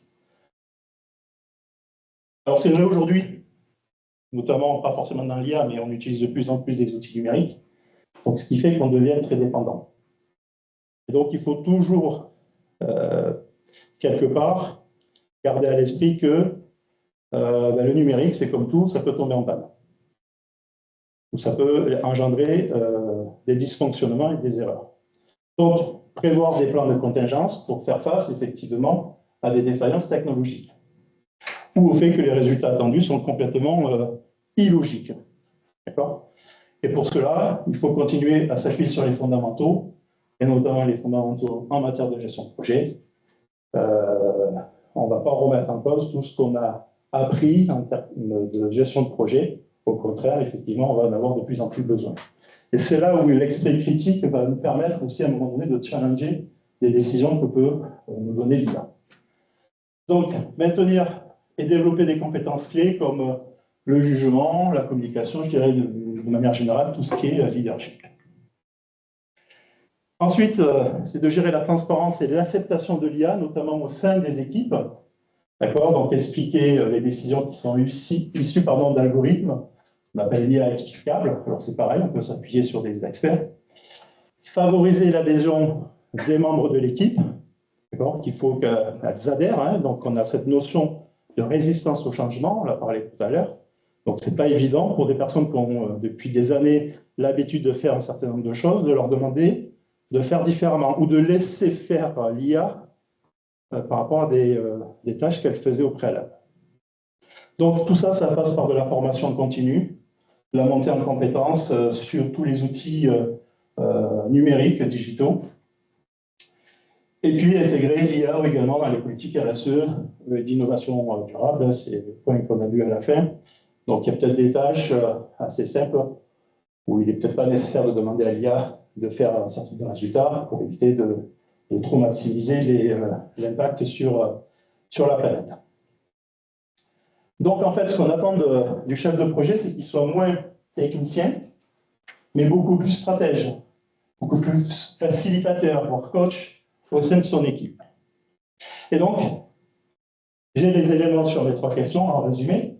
Donc, qu'est-ce qu'il ne fera plus? On l'a vu, hein, donc la gestion des emails, les communications, le reporting, etc. Donc, on va libérer le chef de projet de tâches répétitives. Et elle va devenir un copilote de projet grâce à l'optimisation, que ce soit sur les ressources, la planification, les budgets, d'anticiper de façon proactive les risques, améliorer la communication et la collaboration, avoir un apprentissage continu et donc avoir des décisions plus éclairées. Les nouvelles responsabilités du chef de projet, donc ce qu'il va devoir faire en plus, c'est garantir l'éthique, la responsabilité, d'assurer la sécurité des datas, préserver son esprit critique et la faire partager aux membres de son équipe et gérer la transparence. Alors, si on devait de ce fait maintenant de définir le profil là, du nouveau chef de projet qui va travailler donc avec l'IA, on va l'appeler le chef de projet augmenté. Il sait manipuler les fondamentaux, son savoir-faire, il sait être humain, il sait faire du leadership et maintenant il va s'appuyer sur un volume de données très important, plus des modèles et des outils pour l'aider dans ses décisions. Eh bien, ça va être un chef de projet beaucoup plus stratégique qu'au préalable. Il va devoir aligner sa vision avec celle de son organisation et orienter ce qu'il va délivrer sur la valeur. D'accord? C'est un point important. On disait que le chef de projet, il fallait assurer le succès du projet au sens scope, délai, budget. Alors, il faudra toujours qu'il fasse ça. Mais surtout, ce qu'on va lui demander, c'est de délivrer de la valeur. En quoi son projet va apporter des éléments attendus par ses parties prenantes. Alors ça, c'est... Chaque projet va avoir effectivement à répondre à cette question. Mais en fait, le chef de projet, il faut qu'il ait à l'esprit désormais qu'il doit délivrer de la valeur, en même temps de réussir son projet. Un projet réussi mais qui ne délivre pas de la valeur, au bout d'un moment, l'équipe va se démotiver. Un projet qui délivre de la valeur, mais ça a été un fiasco sur le projet, il a dépassé les délais, les budgets, etc., sa réputation va être en jeu. Mais par contre, il aura quand même délivré de la valeur. Donc le mieux, c'est de faire les deux. Il devra être empathique, expert en communication, un vrai coach, il pourra faire preuve de pédagogie, gérer son intelligence émotionnelle. Il devra être numériquement agile, maîtriser les outils, comprendre les données, d'être sensibilisé à la cybersécurité. Il devra être éthique, garant de la confiance, du sens dans les décisions assistées, de la responsabilité, de la responsabilisation. C'est deux choses différentes, mais elles sont importantes. Il est responsable, mais en même temps, il va devoir aussi apporter de la responsabilisation. Conduite du changement, il va devoir inspirer, guider, connecter, notamment effectivement des experts provenant je dirais de l'IA, des data, etc. Et rester toujours agile et s'adapter face aux différentes situations. Et donc des compétences interpersonnelles beaucoup plus élargies en matière de leadership, de collaboration interdisciplinaire et vis-à-vis de sa pensée critique. Donc, il doit développer cet ensemble de compétences, continuer à gérer efficacement les projets, ce qu'on appelle les fondamentaux, tirer parti des avantages offerts par l'IA, avoir donc un copilote extrêmement puissant, amplifier ses soft skills pour déployer un savoir-être encore plus important que ce qu'on attendait de lui. Pour acquérir tout ça, suivre des formations spécialisées, participer à des ateliers, assister à des conférences, comme celle de ce soir par exemple, mais il y en a encore plein d'autres, poursuivre des certifications professionnelles et d'une manière générale rester agile, curieux, informé sur les différentes technologies, puisque les choses évoluent à vitesse grand V. Donc, on l'a vu tout à l'heure, moins d'administration, plus d'intelligence collective, l'IA devenant un partenaire d'aide à la décision, pas un remplaçant. Donc, plus stratège, plus facilitateur et donc coach. Donc, à la question, l'IA va-t-elle remplacer les chefs de projet? Clairement, l'IA ne remplacera pas les chefs de projet. En revanche, les chefs de projet qui ne sauront pas utiliser l'IA se feront remplacer par ceux, effectivement, qui le feront. Je vous remercie de votre attention.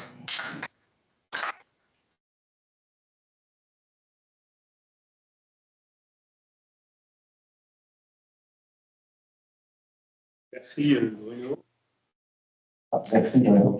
Je ne sais pas vous, mais moi j'ai vu les paroles et de Bruno et tout à l'heure.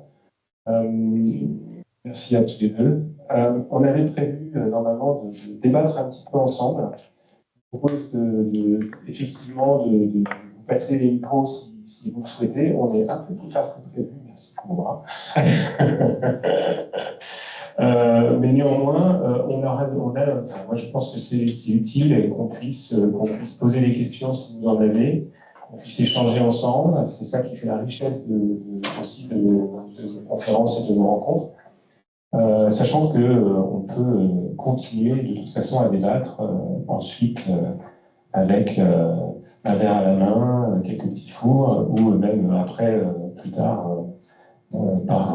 par les moyens modernes de communication éventuellement.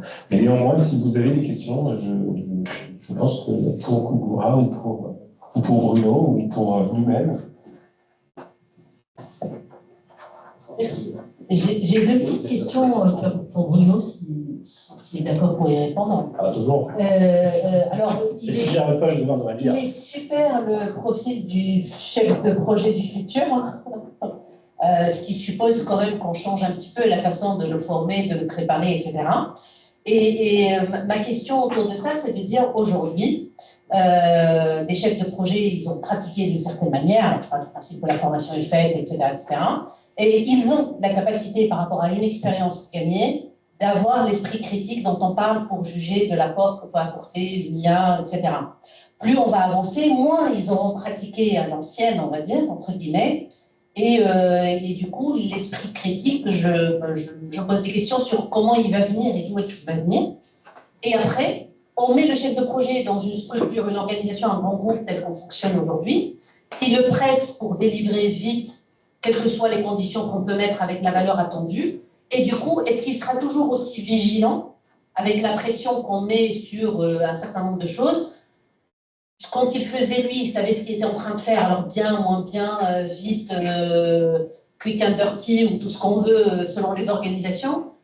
Demain, est-ce qu'il continuera à regarder vraiment ce que l'IA lui suggère pour prendre le temps de faire la part des choses avant d'aller vite? Alors oui, alors la situation est la même aujourd'hui aussi, hein, de toute façon, voilà.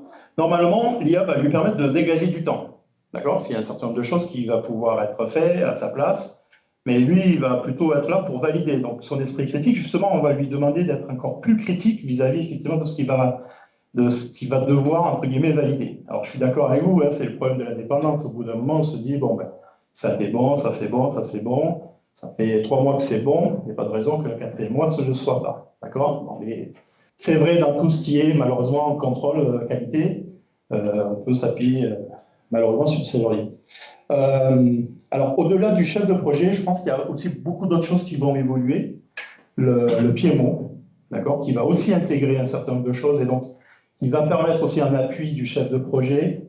Ce PMO va utiliser aussi de l'IA, il va se baser là-dessus. Donc on peut imaginer qu'il va y avoir cet appui-là, notamment d'insister sur ce profil-là. Mais j'ose croire aussi que les managers, ils sont aussi concernés par l'IA. Et les managers aussi vont changer. Ils vont devoir intégrer dans leur façon de manager, on appelle ça les grands patrons, l'intégrer aussi. Il n'y a pas de raison que ce soit que les chefs de projet qui intègrent l'IA, ou que ce soit les opérationnels, le chef de projet aussi va être, le manager, le directeur, le PDG va être aussi remis en question. Donc,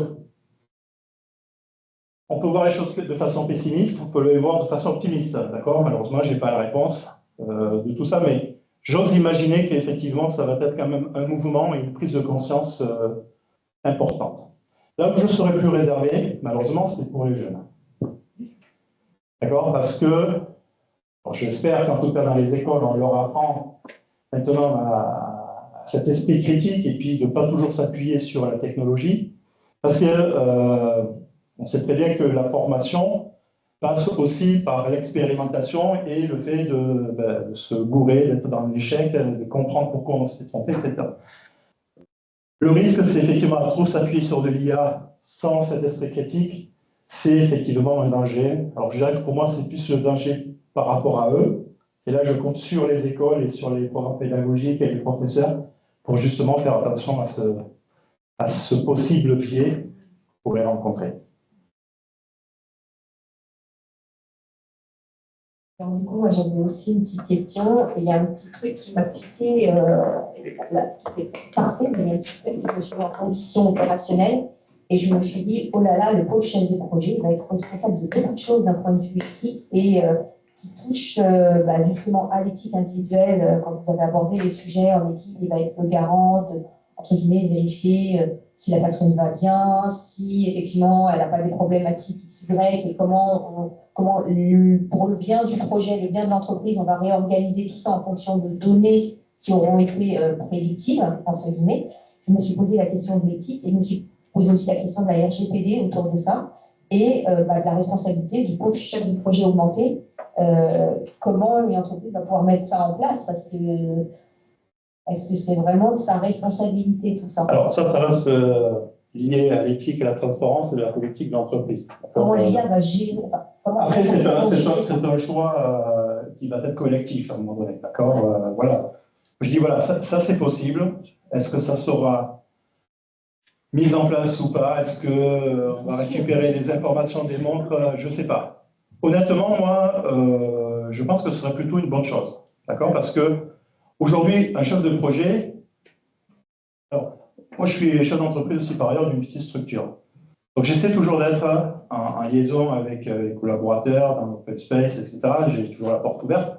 Et on écoute ce qui se passe, la façon dont les gens se parlent, communiquent. Donc quelque part, ce travail-là, on le fait nous aussi. En tout cas, on demande aux managers, aux chefs de projet de se rendre compte que ces personnes-là, je ne pense pas qu'elles iront en vacances ensemble ou qu'il y a une tension assez importante. Donc, il faut prendre en considération ces éléments-là. Si je me dis que à travers l'analyse des emails, un lien me dit attention, entre lui et ces deux personnes, il y a une tension qui est pas saine, il va falloir intervenir.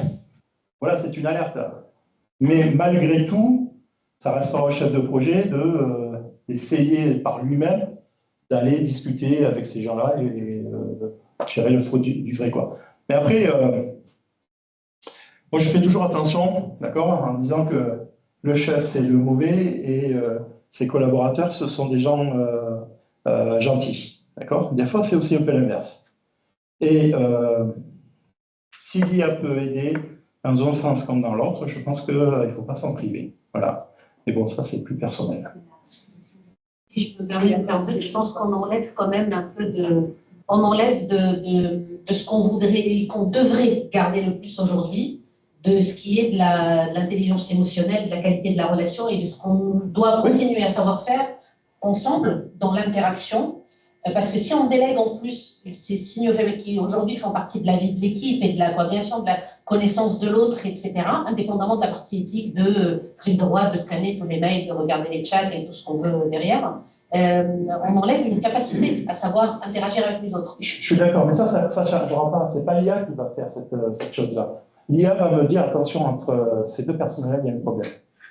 Attention, d'accord? Elle va me dire, il y a un problème, il y a potentiellement un problème. Et c'est à moi d'aller prendre les décisions, d'aller discuter avec eux, de faire en sorte que ça vous est tous arrivé dans l'équipe. Il y en a un qui arrive au bureau en disant, en fait, je te le dis, mais c'est comme si je ne te l'avais pas dit, entre Julien et Philippe, ça se passe mal. On est d'accord. On est d'accord. Ben là, c'est pareil, sauf que ce n'est pas le gars qui viendra me taper à la porte en disant, surtout, je ne t'ai rien dit. D'accord? Si, tu me l'as dit. Mais ça sera peut-être l'IA qui me le dira. Donc, le chef de projet, il doit avoir des capteurs aujourd'hui. Enfin, jusqu'à présent, on lui demande d'avoir des capteurs. Il va poser des questions de temps en temps au gars, en fait, comment ça se passe dans l'équipe. Voilà. Là, l'idée, c'est que peut-être qu'on va lui apporter des éléments permettant effectivement de l'alerter sur un certain nombre de choses. Oui, deux petites questions. La première, très courte, c'est à quelle échéance? Entre demain et dans 5 ans. Ok. Deuxième question. J'ai trouvé le propos, alors je vais être très provocateur, volontariste. Parce que si je me mets à la place d'un sponsor, PDG, je veux aussi veiller à ce que mon chef de projet ne fasse pas des erreurs. Et notamment qu'il fasse parler trop son affect, son côté humain faillible dans ses prises de décision. Et je m'interroge sur cette capacité ce conflit éventuellement qui pourrait venir à opposer une décision émanant de l'IA par rapport à une préconisation du chef de projet qui va dire « moi, je pense qu'il faut faire ça » et l'IA dit bah, « c'est le contraire ». C'est comment dire, il y a un côté trop cartésien sûrement, et en même temps, l'humain a montré qu'il n'était pas infaillible. Ah, clairement, de toute façon, l'humain n'est pas infaillible, mais c'est lui qui assumera quand même les décisions in fine. Alors, peut-être qu'il sera trop sous influence de l'IA, comme il est peut-être aujourd'hui sous influence de ses outils, qui est peut-être sous influence de ses équipes, ou influence de son sponsor, de son PDG, etc. Je ne pense pas que cette situation amène plus de problèmes que les problèmes actuels. Ils seront différents, mais bien utilisés, je pense, et surtout le chef de projet bien formé, hein, on revient sur cette histoire-là, il faut qu'il ait conscience de tout ça. Je pense que ça va l'aider, d'accord? On est tous passés par là quand on a quelque chose de compliqué, une décision compliquée à prendre, d'accord? Qu'est-ce qu'on fait? On va poser toi, qu'est-ce que tu en penses? Dis-moi, toi, d'accord? Donc, on va prendre conseil à des gens qu'on connaît, en qui on a confiance, ou pas d'ailleurs. Mais au bout d'un moment, il va falloir trancher, quoi. Parce que si c'est les derniers qui parlent à chaque fois, bon, ben, le PDG, il sait très bien que le gars, il est sous influence et que les erreurs, il les fait quand même, quoi. Donc, il va rester quand même maître de ses décisions, mais l'idée, c'est que ce soit plus éclairé. Et notamment, là où je pense que ça va être aussi très important, c'est cette capacité à simuler les différents scénarios qu'on va éventuellement lui demander d'analyser. D'accord? Ça, je ne sais pas si vous connaissez l'armée, hein, mais quand effectivement un général se retrouve devant une situation sur le terrain, il va dire, ben voilà, si on engage tel bataillon, alors, je ne suis pas du tout un excellent, qu'est-ce qui risque de se passer? Si on le fait à gauche, si on le fait à droite, l'IA va essayer de lui dire, alors, elle n'aura pas forcément raison, quoi. Et voilà ce qui risque de se passer dans cette situation, avec peut-être une probabilité. Voilà ce qui risque de se passer dans l'autre situation. Là, maintenant, c'est à toi de prendre la décision, quoi. Et, je ne sais pas si ça vous est déjà arrivé, mais moi, ça m'est arrivé. On m'a toujours dit, attention, il faut que tu fasses ceci. L'autre, il va me dire, ah ben oui, il faut que tu fasses cela. Mais je le fais différemment. Parce qu'à un moment donné, il va rester aussi l'intuition, il va rester effectivement quelque chose qu'on a du mal à expliquer. Alors peut-être on va se gourer. Le problème, c'est que très souvent, on ne sait pas si la décision que vous avez conseillée aurait été la meilleure, hein, parce que c'est toujours facile de refaire un match, comme disait l'autre. Mais voilà, l'humain va rester l'humain, quoi. Et par contre, on va aider. Il y a de vrais leaders. Ok, alors moi je prends la parole, c'est pas pour poser des questions, mais c'est juste pour partager des informations avec les participants. C'est qu'on est dans un événement qui est organisé par le PMI et qui coïncide avec le Project Management Day, c'est la journée des chefs de projet, ce qui est prévu le 6 pour jeudi prochain, donc ça sera la fête de tous les chefs de projet le 6 novembre prochain. Voilà. Et la deuxième information que je voulais partager, c'est qu'en étant coach agile et aussi formateur, on utilise un document de référence qui est le Scrum Guide. Le Scrum Guide qui est utilisé dans l'agilité et pour gérer les équipes agiles. Et c'est connu que dans une équipe agile, elle est composée de 3 membres. Il y a le Scrum Master, il y a le Product Owner, il y a les devs. Et récemment, on a eu un nouveau package, un complément du Scrum Guide où les experts du domaine ont proposé de rajouter un 4e membre qui est l'IA, qui n'est pas considéré maintenant comme un outil, mais bien comme un membre à part entière des équipes de projet agile. Voilà. Merci, c'est possible. C'est bien réfléchi, effectivement. Tout le monde a soif, là. En fait, moi je pense que l'intelligence artificielle, le terme artificiel, il est biaisé en fait. Et je trouve que quand on parle d'intelligence augmentée, je trouve que ça parle un peu plus de ce qu'est l'apport de l'intelligence, en l'occurrence, qu'on appelle artificielle aujourd'hui. En fait. Donc cette notion d'augmenter, on le voit comme un assistant, comme un copilote. Et je pense que c'est comme ça qu'il faut le percevoir, avec toute l'attention et l'intérêt qu'on peut avoir. Un dernier commentaire, je pense qu'il reste un gros challenge sur comment on va avoir la base des données, l'historique projet, les répex bien structurés, tout ce qu'on veut, pour avoir un petit peu… Voilà, et ça amène un complément de réponse à notre ami qui voulait être provocateur, mais pas tant que ça, en définitive. Et c'est que, quand je disais entre demain et 5 ans, c'est qu'effectivement, il faut qu'on ait ces données-là. Si l'entreprise n'a pas ces données, et puis les outils, il y a encore des choses à faire, mais ces outils, ils ont besoin de données pour pouvoir faire de la prédiction, pour faire de la simulation. Tant qu'on n'aura pas ces éléments-là, on ne pourra pas pleinement, en fait, expliquer sur ce qu'on va là.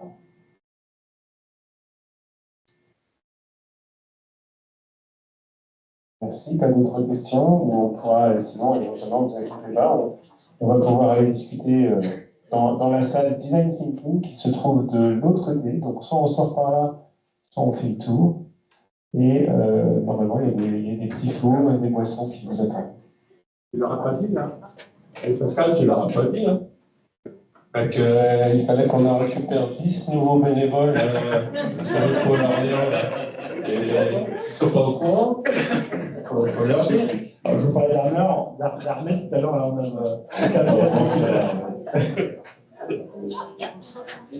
Merci en tout cas et merci. à tout de suite.